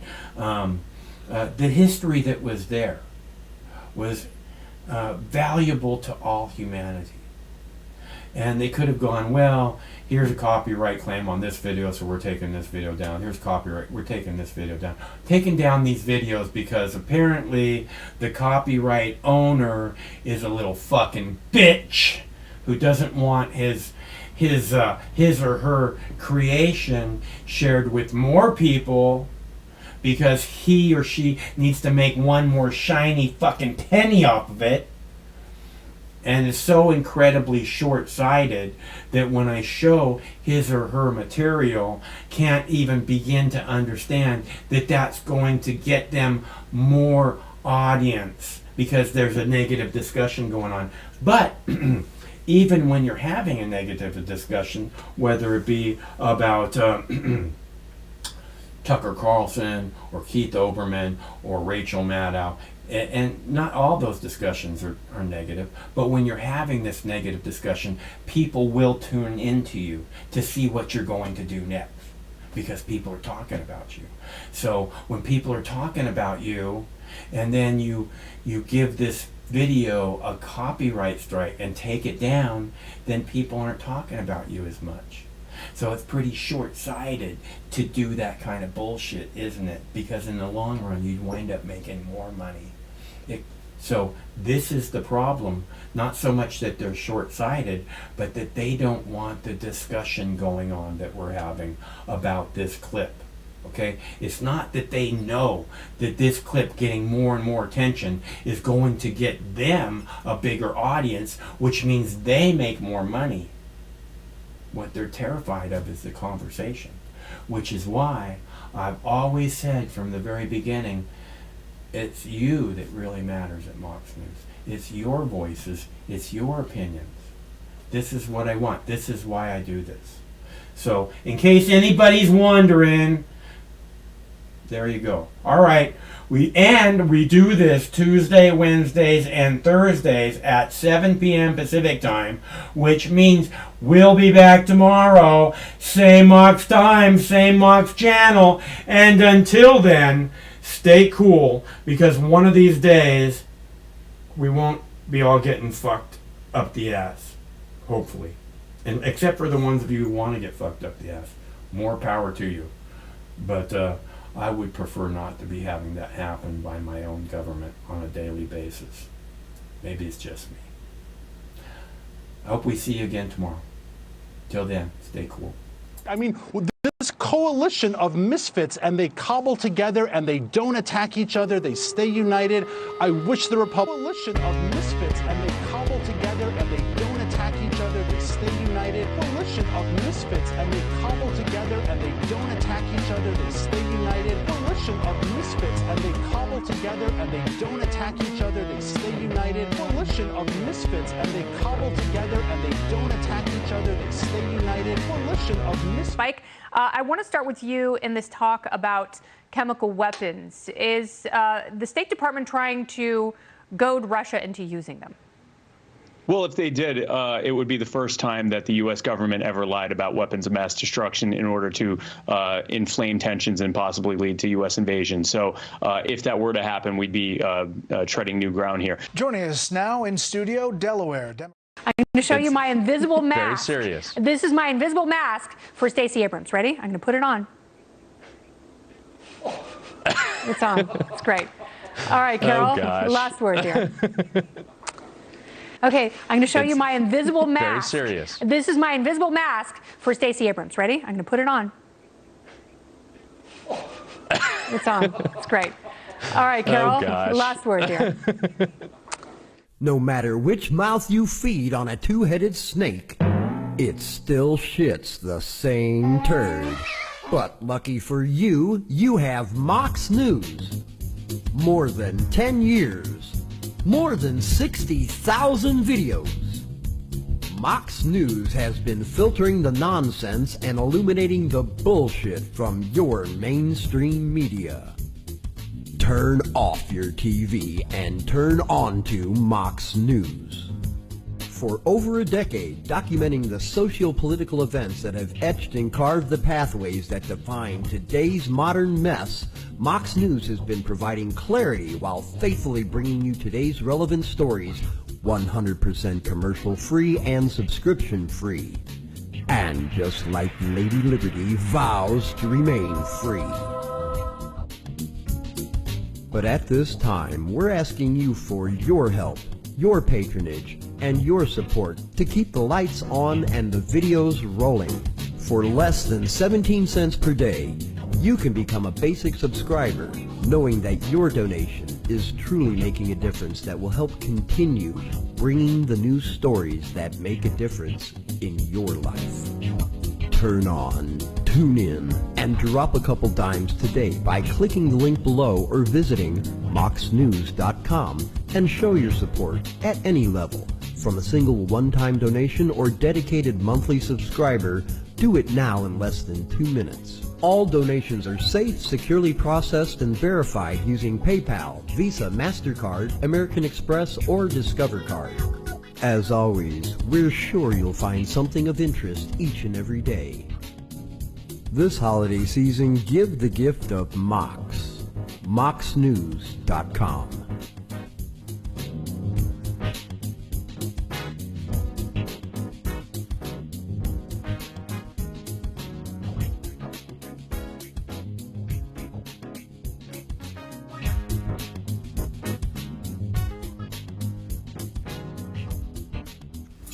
Screw your freedom. Screw your freedom. Screw your freedom. Screw your freedom.